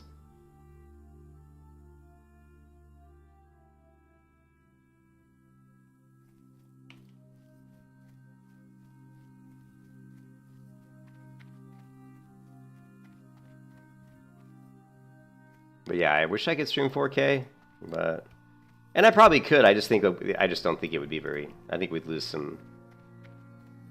I don't think the quality of the stream would probably not be as good as it could be if I went 4K.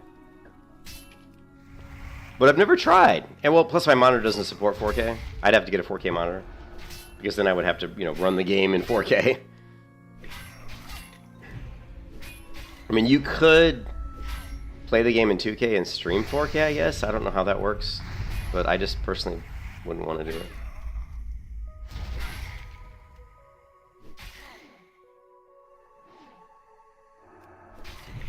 It's probably just your new monitor. Your monitor is so sharp, you know what I mean? That's probably just your monitor.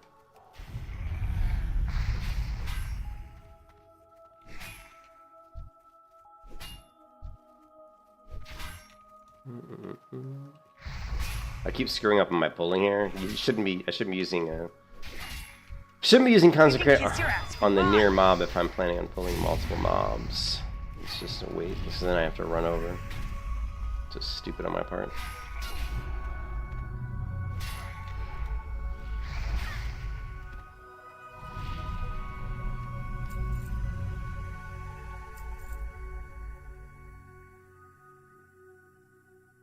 It doesn't work well in WoW? Okay. Yeah. What's that? Am I done with this quest? Yep, I am. Good. Alright, good. We can... I still need a... No? It says I still need a skeletal fiend. Oh, I misread that then. Alright, one more skeletal fiend. Then we can go clear my inventory out.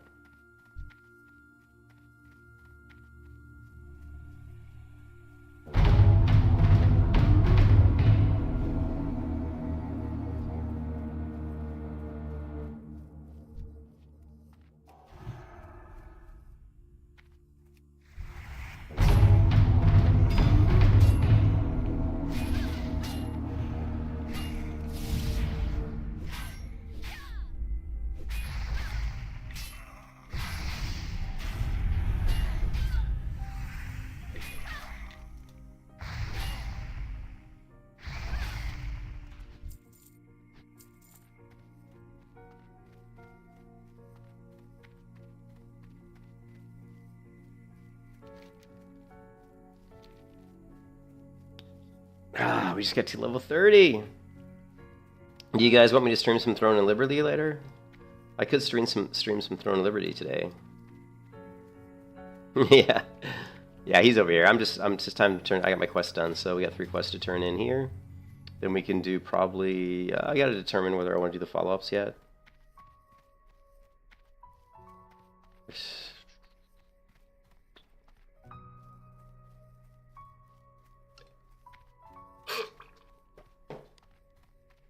I ran stockades yesterday, so I actually got a lot of the stockade quests done I still need to turn that quest in, that quest in. And apparently I've got this quest in, the Legend of Stalvin. We gotta do that. We've got a quest here to turn in. I need to go turn in all these quests.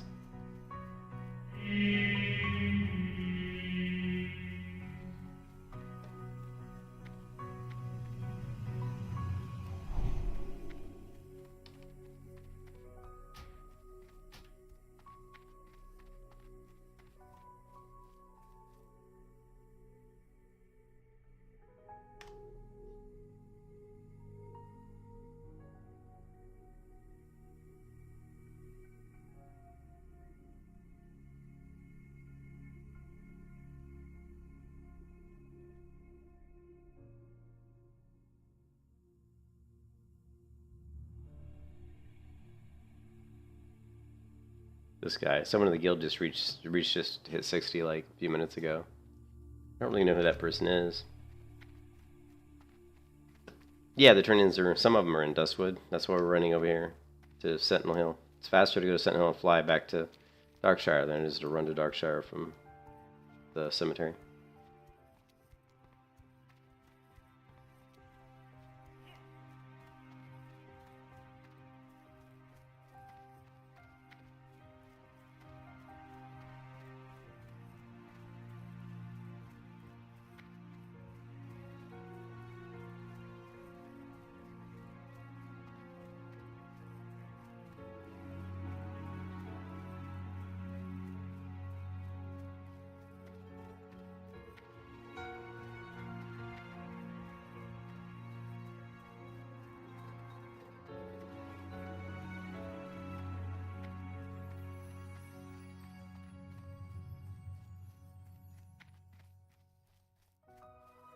I really want to get, like, I'm not sure what I'm going to enchant Flurry Axe with.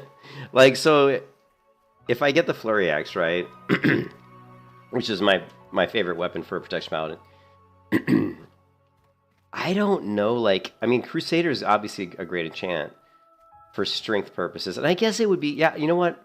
I just figured it out. We do want to go with Crusader because the more strength we have, the more we can block. And we're going to be blocking a lot, so that makes sense. See, it increases the amount of damage that can be blocked with your shield. So we have to go Crusader. I don't know what I'm doing. I'm running right past the Flight Master. You thought he'd be set for life when you... You know, it's funny. They're really moving through the HDs fast, you know? Like, you know, there was... I thought 4K would be around a lot. I thought 4K would be like the primary, like, best resolution for a while. And now... Like, my boss at work, who's always, like, one of those people that's always on the bleeding edge, he has 8K TVs at home. 8K! I'm like, what do you even need 8K for? Can you stream anything in 8K right now? You know what I mean? Yeah. Like, can you even stream at 8K right now? So now, think about that, though. But think about that, though. Like, if the TVs are coming out for it, the streaming services are, I'm sure they're working to try to create it, right? Hey, Samuel, what's up? Yeah. But I mean, think about it. If it's 8K, I can see streaming services, because streaming services, a lot of them will charge you more money to stream in 4K than 2K, or 4K than anything else. So if they can get their streaming services to stream in 8K, they're going to try to charge you more money for it. Oh, wait, hold on.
Yeah.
I'll probably come out. Probably take a break in about an hour and I'll come out. Yeah, I'm bad tonight. Okay.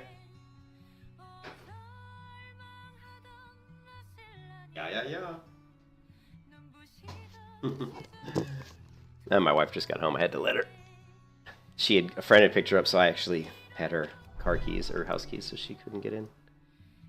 Cable services are barely at 2K. Yeah, cable. Ugh. Let me check my phone for this food. I'm actually gonna make taco salad. Let's see. Excuse me.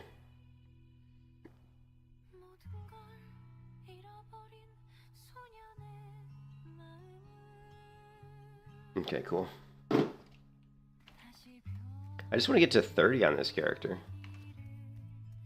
because it's such a huge level for Protection Paladin, like massive with Seal of Light and the next rank of Consecrator. Just when your damage goes up and your like you have huge damage increase and huge survivability increase with Seal of Light and Consecration rank 2.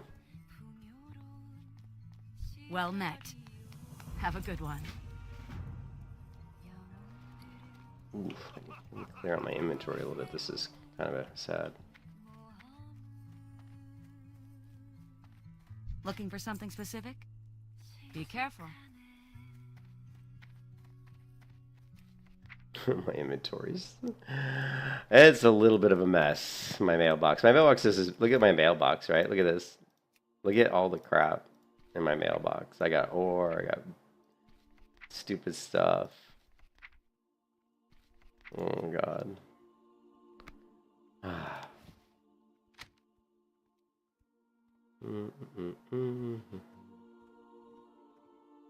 Wrath banner. We certainly don't need that.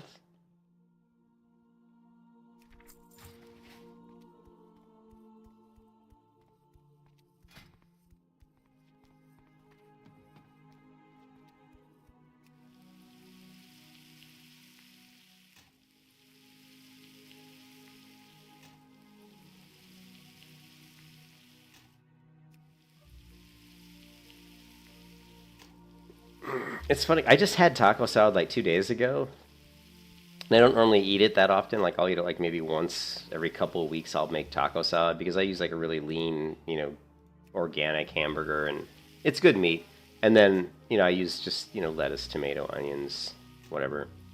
But it was so good the other day, I kind of went craving it again. You found out that you can sell sage fish for 20 silver in the first few days. Oh, that's awesome. Yeah. Yeah, I mean, right now, if you get night fin, if you get night fin fish, you can cook up at night, like in Feralus, in the lakes in Feralus.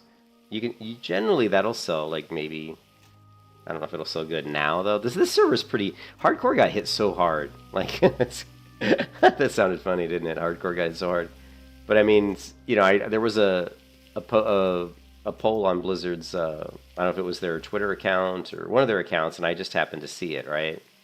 And I posted the results in the general here somewhere. So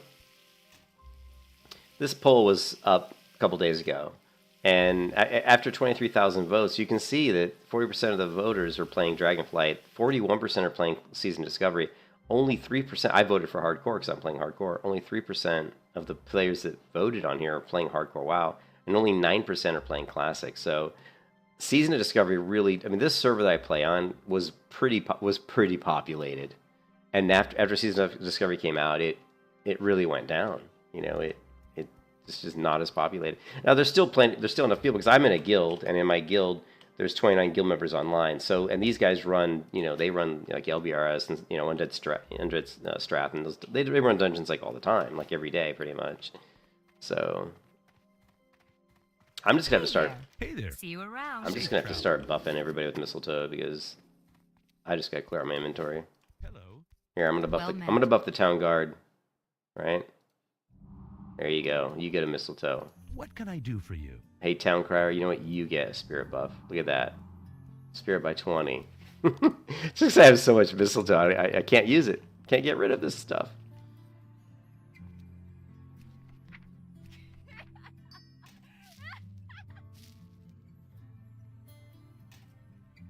I don't need anti-venom. Why is this screwed up? See that? The mailbox was screwed up for some reason.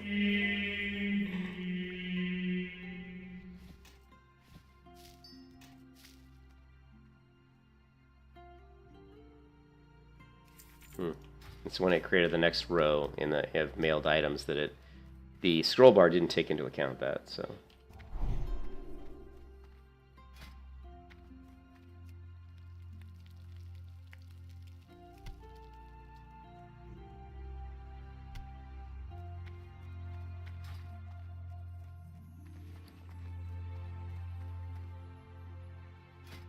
I need to get... You know what? Let's go to Stormwind. Let's see if we can get... I just mailed off the silk cloth, though. What am I... Yeah, I need to make silk bandages.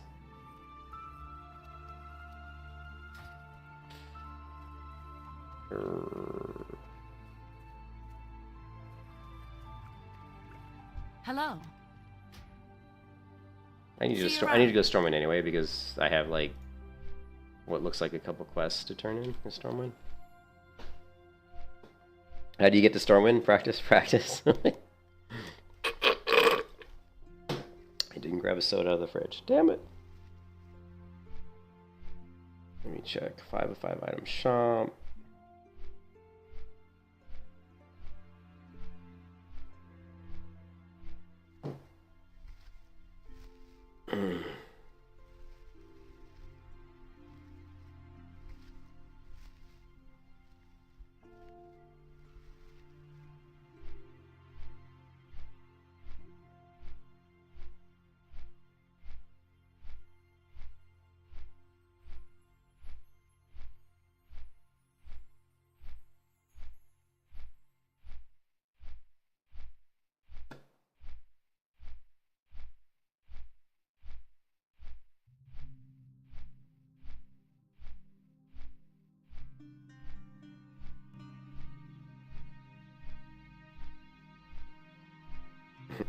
Oh yeah, I remember.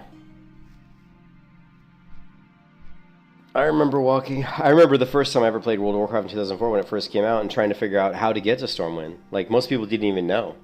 Like, you didn't know. Like, you found the docks, you took a boat, you didn't know where you were going.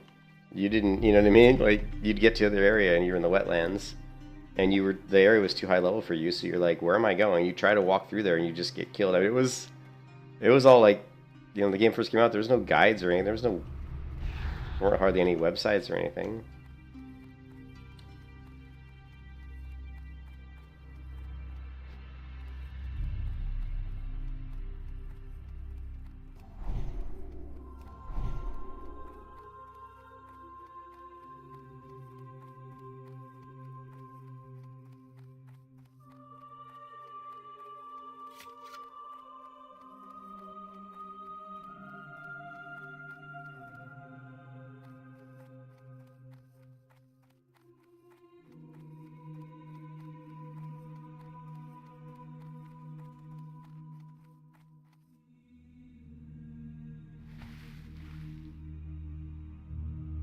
Where's my head? I'm not drowning, but my head's not above the water, right? But when I get rid of this, I guarantee you my head will be above the water. See that?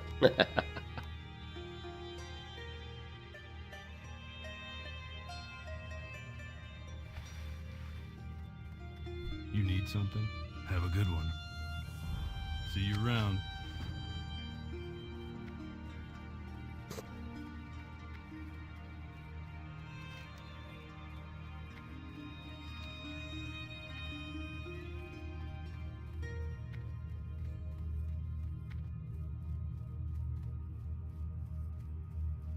These are the groups you want to look out for. Right here, this guy's saying, mental case, looking for 3 more for DPS for Blackrock Depths.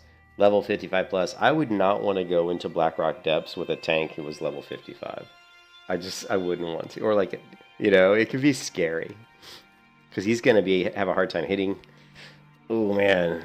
A lot of the deaths you see in BRD is because people are running it, you know, at level like 55.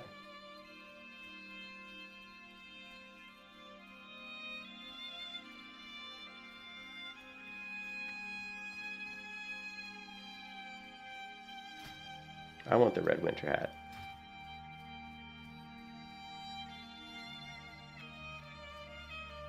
It does, but it's not as bright as fiery weapon. But it is the same color, pretty much.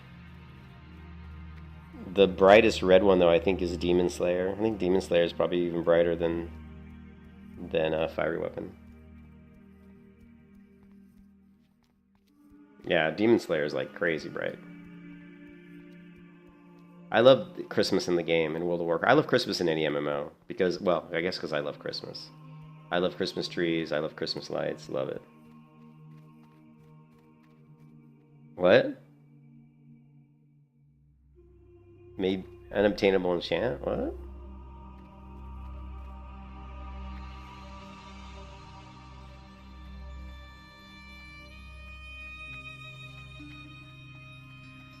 Why would you think I have an unobtainable enchant? Where is this at? Ah!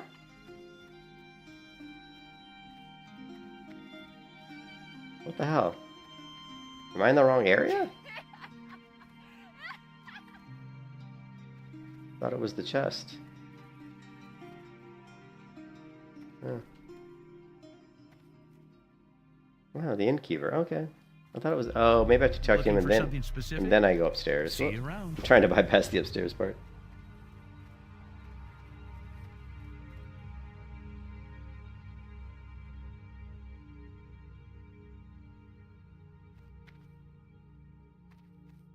Oh, this is not Season of Discovery. Remember, Samuel, this is not Season of Discovery. This is hardcore classic WoW. I think you're thinking this is like Season of Discovery or something.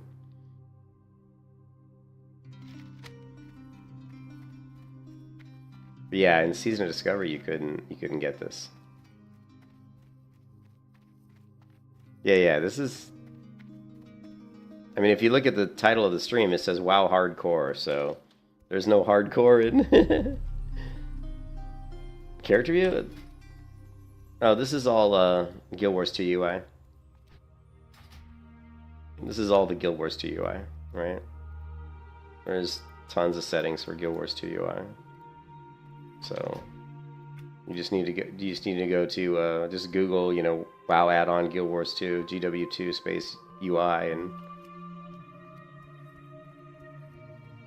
you didn't thought. Oh yeah, I don't know if they've updated the add-on for hardcore for Season of Discovery. I mean, I can't imagine anybody would do Season of Discovery hardcore, but I guess you could. But I mean, it's not what challenge. I mean, I don't know. You know, it seems kind of silly when you're capped at level 26. So. Yeah, but I can change the description and I'll put in classic WoW hardcore there. I changed the description. Yeah.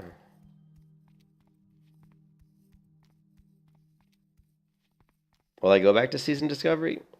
I will go back in the next phase. You know what I mean? Like in the next phase, I'll go back into it. But right now I don't have any goal to go back into SFD right now. Unless I want to level up my priest. But I have, you know... Unless I want to level up my priest to 26. Because I think Disc Priests look really good in Season Discovery. They're actually... Because you've got Prayer of Mending. You've got Penance. I mean, my character is like level 8 or 10 or something. And she's got Prayer of Mending, Penance. I think even... I don't know if she has Renew. No, I didn't clear BFD. I really didn't have any. I just don't. I don't care. I mean, PvE is not really my thing. I like dungeons and stuff, but it just didn't really appeal to me, to be honest. I had a big rant about this at the beginning of the stream. That you can rewind the stream to the beginning. You can see me bitch and moan about, basically bitch for about probably 20 minutes on it. Where I just basically, I don't really, like, to me, Season Discovery is a really half-assed attempt to just create something to make money for Blizzard. I think it's really half-assed. I think it's a weak effort. I think it's boring. There's nothing in Season Discovery that was done very well, in my opinion. You know?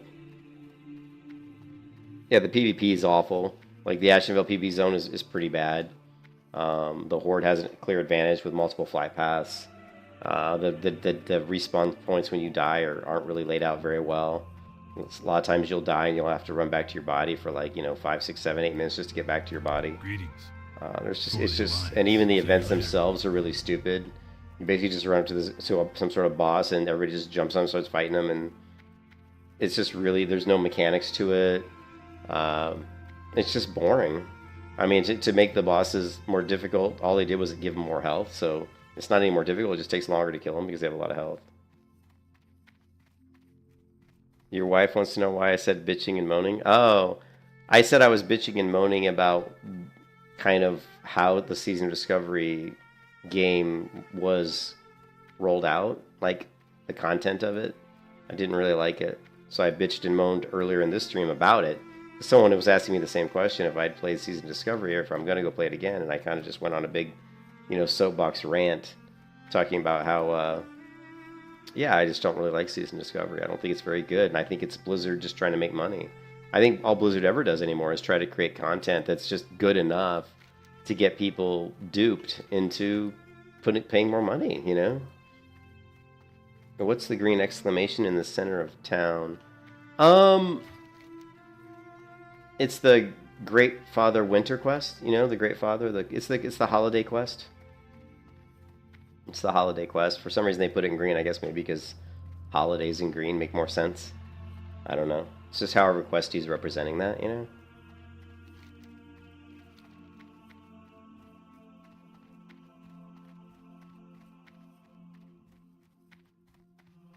That's cool, Jamie, that you get on speaker. What's up, wifey? I can say hi. I can say hi to your wife. Interesting. My wife's in the Off other and room. away. You have a great day now. Yeah, I know, it's weird that they made it green, because the first time I saw it, I knew it wasn't a flight point, because they would never put a flight point in Classic WoW right there. It makes no sense. But it was weird to see it green, It did throw me off, I think, in Ironforge, though. Because you've got all these green... see all the green ones in Ironforge, but those are just the quests. The quests for the holiday quests. Why he cuss? I don't think I cuss. Is bitching cussing? The word bitch that's not a cuss word. I don't think of bitching as cussing. Bitching is just complaining. I was complaining, basically. Although I did bitch. I did cuss. So if you don't want her to hear cuss words, do not rewind the stream and go listen to my bitch session, because I definitely threw some F-bombs. The only time I swear is when I get frustrated or angry. My wife doesn't like it when I swear. No, I got you. Where are my next quests at? So we've got 2 quests at Lakeshire, at Darkshire.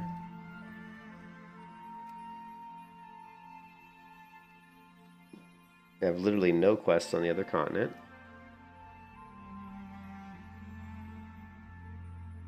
Oh, we still got the Legend of Stalvin here. Okay. Let's do that one. And then that'll lead us to Eastvale Logging Camp. We're actually a high enough level to do that, so probably, yeah, we can probably just finish out Legend of Stalvin right now. But I'm going to take a break pretty soon because I have to eat, because I haven't eaten today. Actually, I did eat some breakfast, but it's 3 o'clock right now, so I'm starting to get hungry.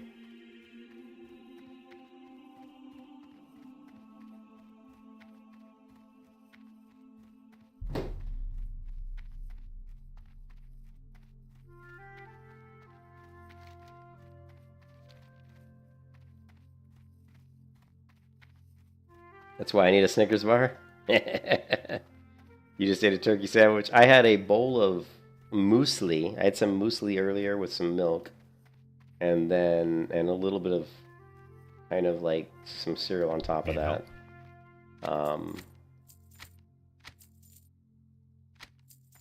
Go with honor, friend. But that's it. And then I had one Coca-Cola while I was streaming. I have to go to the office tomorrow. I'm working in the office Monday through Thursday this week, and then Friday I'm working from home. But after this week, I'm off 2 weeks. So after this coming week, I'm going to be off for 2 straight weeks. What can I do for you? Be careful.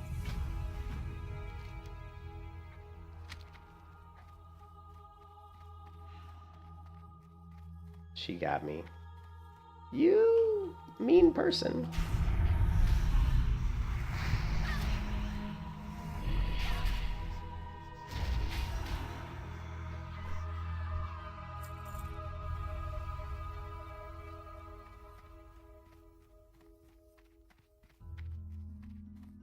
I actually kind of like. I always thought this was a neat effect.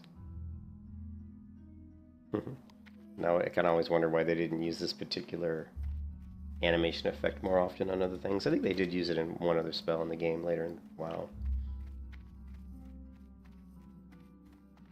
The Curse of Stalvin.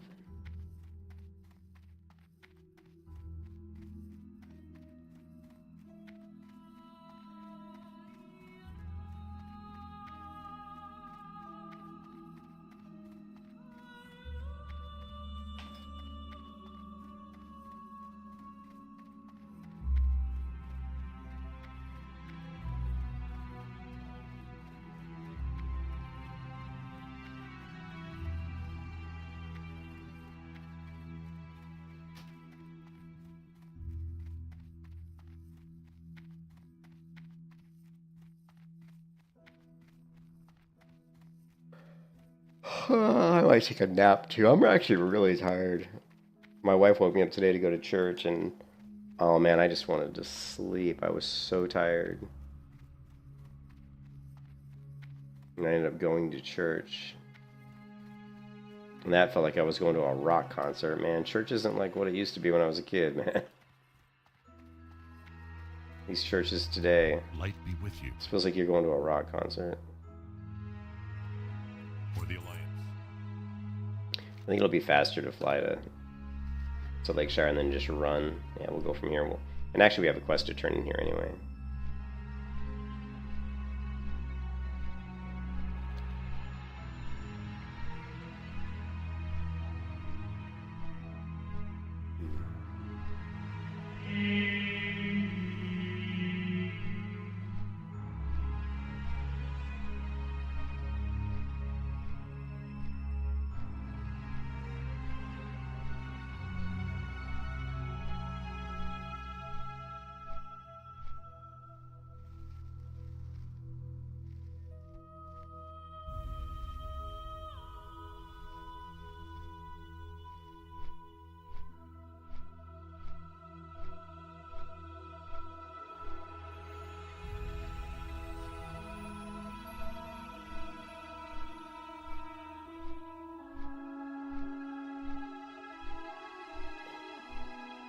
Arriving now. My groceries are arriving now.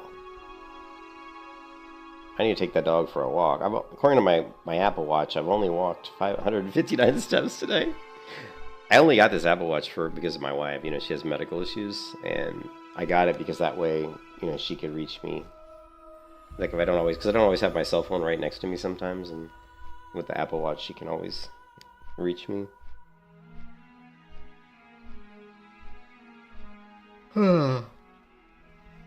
It has some uses, I guess. Notifications for my delivery order, for instance. No activities recorded today, man. I need to get out and move. You can do some exercise. I don't use it to pay for stuff. I still do my old school credit card, debit card, whatever card I want to swipe a Roni.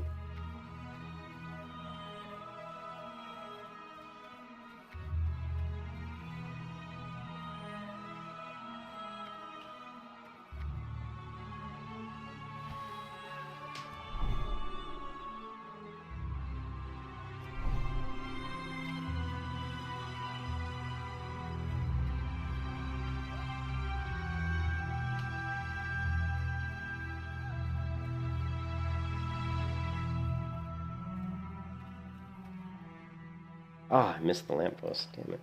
Damn it. Damn it. What can I do for you? The head. Go with honor, friend.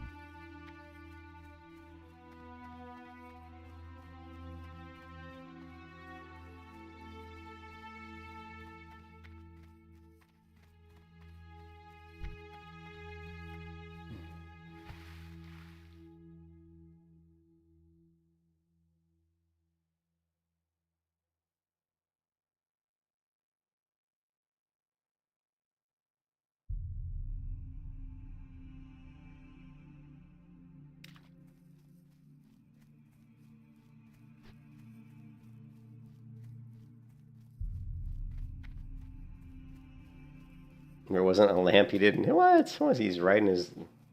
He was running into the lamps? Did he do it on purpose, or is he just like auto running or something?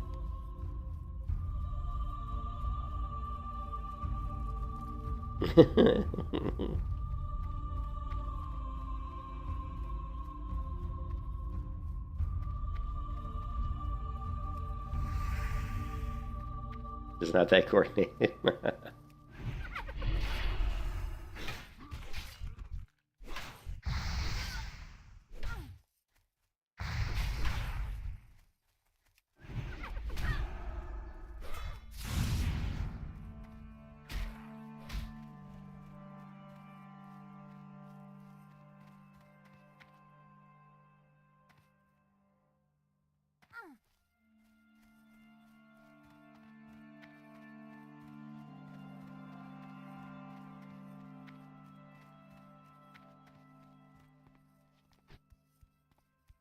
Oh, dragon riding.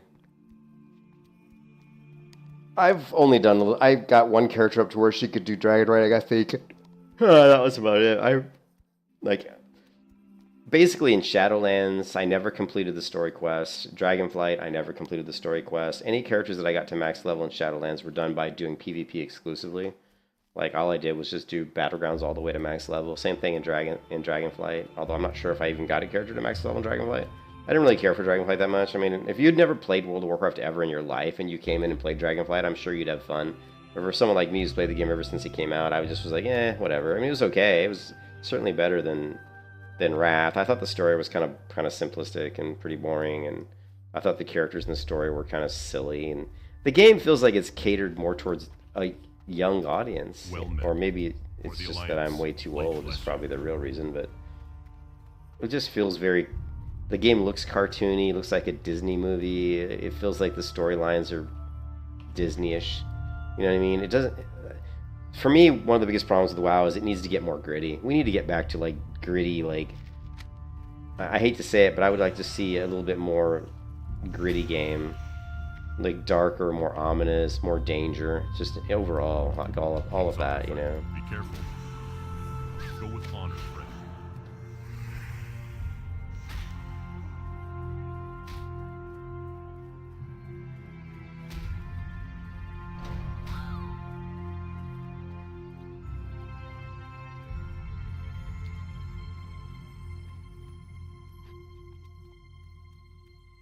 Yeah.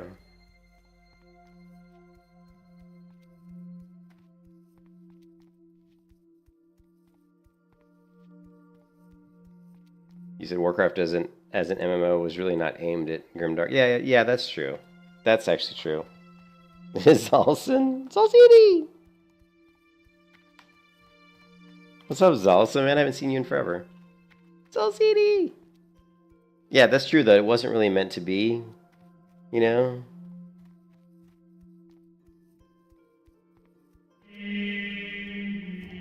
Just creeping in the stream while you play? Cool. What are you playing? Let's see what's Zalson playing. Zalson is playing on... Oh, he's on Skull Rock.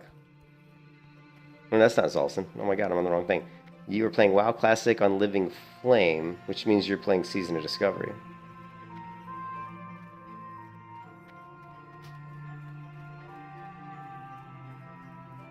Yeah, I don't think the theme or the mood of Warhammer was what made it fail. I think it was the gameplay. Yeah, I can see you're playing Season of Discovery. I found Season Discovery to be pretty boring. But I'll go back and play it in the next phase, though, and see how it is in the next phase. That's actually true, though, since it is level capped to 25. People that can't play as often can actually feel like they're still at the same level as everybody else. You clean the office? I don't know if I make the best background.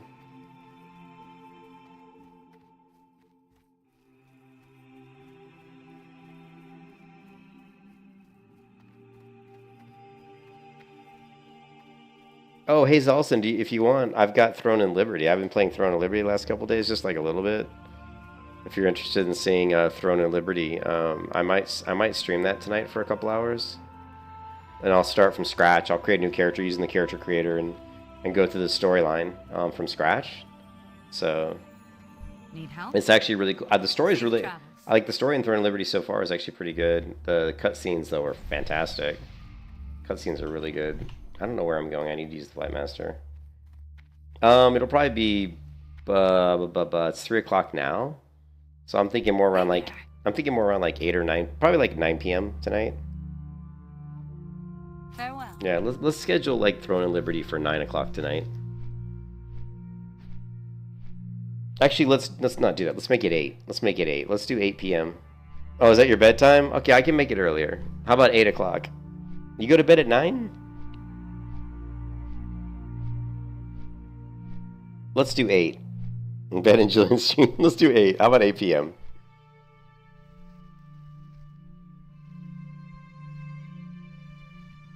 You get up for work at 3? Oh, God.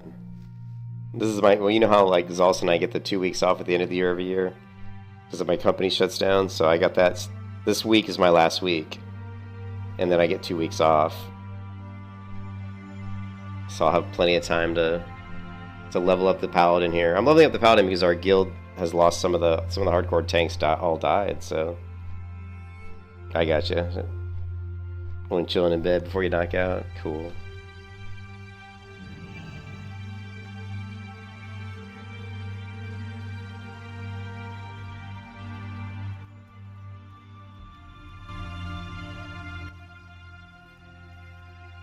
I need better audio controls for my music during streams. I should probably try to set up some better audio for that, but oh well. One day, right? Need help? Farewell. Be careful. Okay, we're starting to get closer to 30. 30 is such a big level. I'm so excited to get to 30. Need help? For the Alliance. Light bless you. Diaphias Docket. The missing diplomat.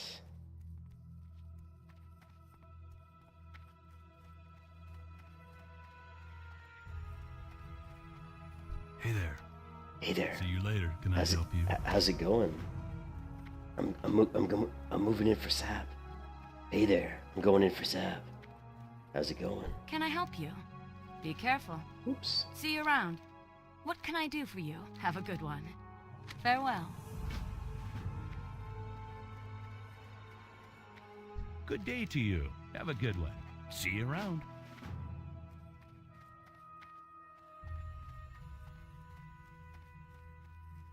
The Legend of Stalvin. Hey there. Safe Yeah, I travels. could. Farewell. See you around. I could understand that, Zalson, because if you feel like I said, if you don't have a lot of time to play, then it's almost impossible to keep up with anything, really. Am I going the wrong way? Yes, I'm going the wrong way. Yeah, it's hard to keep up, but Season Discovery you can. Well, don't play a Hunter. I think Hunters in Season Discovery. I think part of the reason I don't like Season Discovery that much is because I just don't like the way they did Hunters. So now the Disc Priest, Zalson, I've got a Disc Priest that's like level 8 or 9 or 10, and she's insanely crazy because she's got Prayer of Mending and Penance, two of my favorite priest abilities of all time. So Priest in SOD looks to be really good.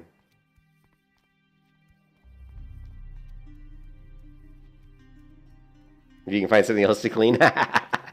So you only watch my stream when you're cleaning. The runes for some classes make you feel... Yeah.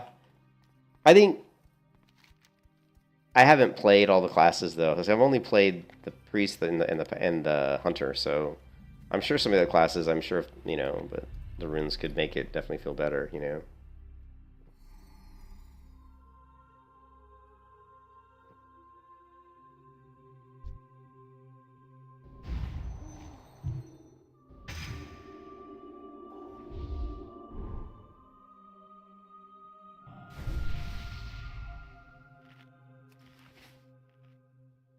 So, first in the guild here, seeing people are coming back to hardcore slowly. I think more and more people will come back to hardcore. I mean, as they've gotten everything, because I mean, if you're not everybody's going to stay in season discovery the whole, you know, the whole month or however long they're going to have that first phase.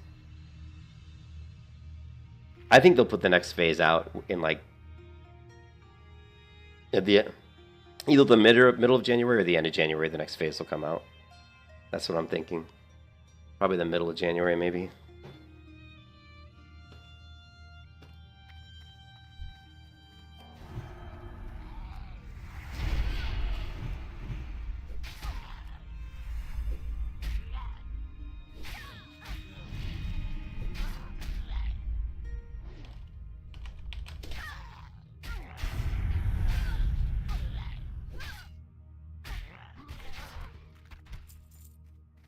Nothing like getting a pound of flesh. Oh, I know what I forgot to put on my bar. I know exactly.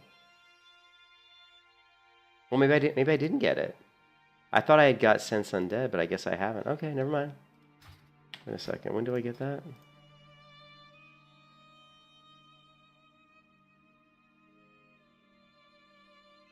I should have it already. Huh. Maybe I have to hit the trainer.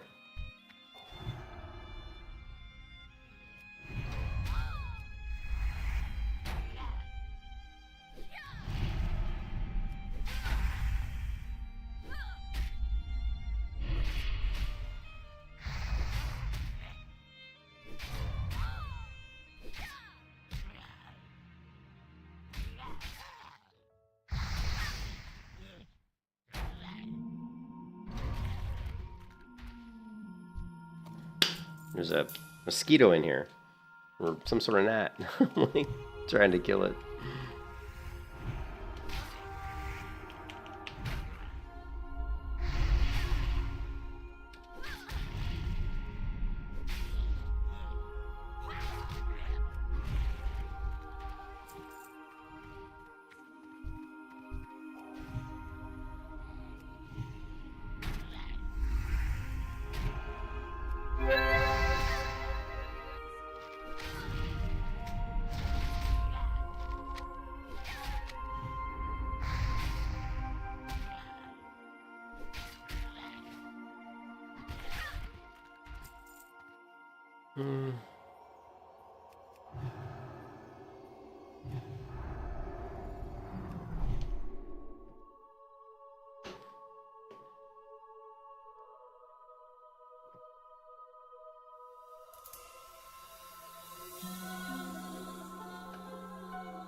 Come on.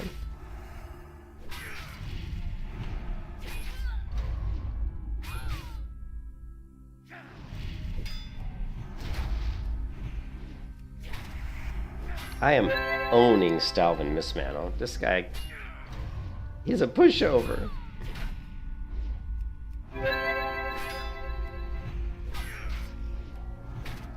Man, both my exorcism were resisted. That's what's really hurting me in this fight. If either of those land, he'd be almost dead right now. Oh yeah, sure, run away. That's not going to go too well for me. Is he going to aggro this other guy? Look at this idiot. Yeah, I can't believe he didn't aggro this other guy. What? Biff! Oh! Biff! That's what I was talking about. He actually resisted both the prior exorcisms, which would have made that fight much quicker. His exorcism hits hard.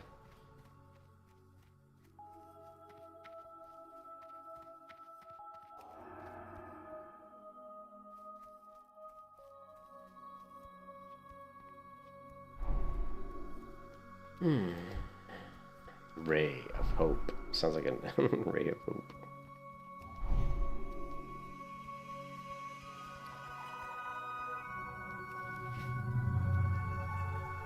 I don't know how does he not buff me back with mistletoe? How do you not buff me back with mistletoe? How do you not have mistletoe in your inventory? I have 76 mistletoe in my inventory. 76. Solison, we need to teach people how to use mistletoe because I'm never getting any buffs, man. No one's ever giving me the mistletoe buff. Greetings. It's really annoying. Light bless you. I don't like it. Safe travels. Ooh, that was worth how much? 4,100 experience. Nice. 18.1 main hand. It's as much damage as my weapon. Oop, I gotta check my...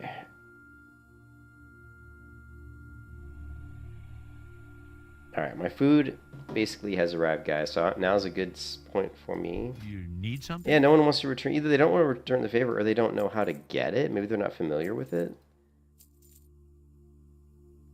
See you later. It's frustrating. I don't know if I like the gold. I think I like the red better.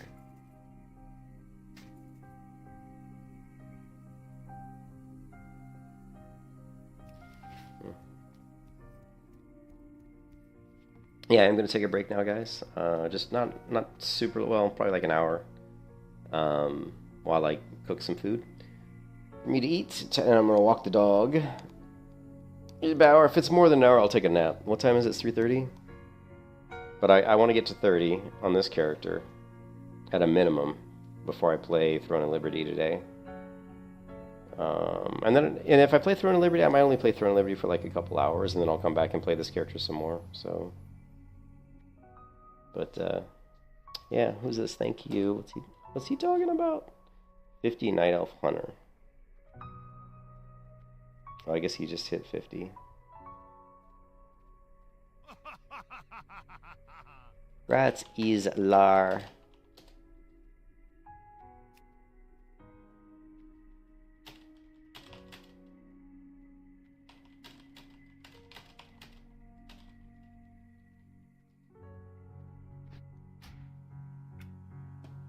Anyways, hope everybody's having a good Sunday.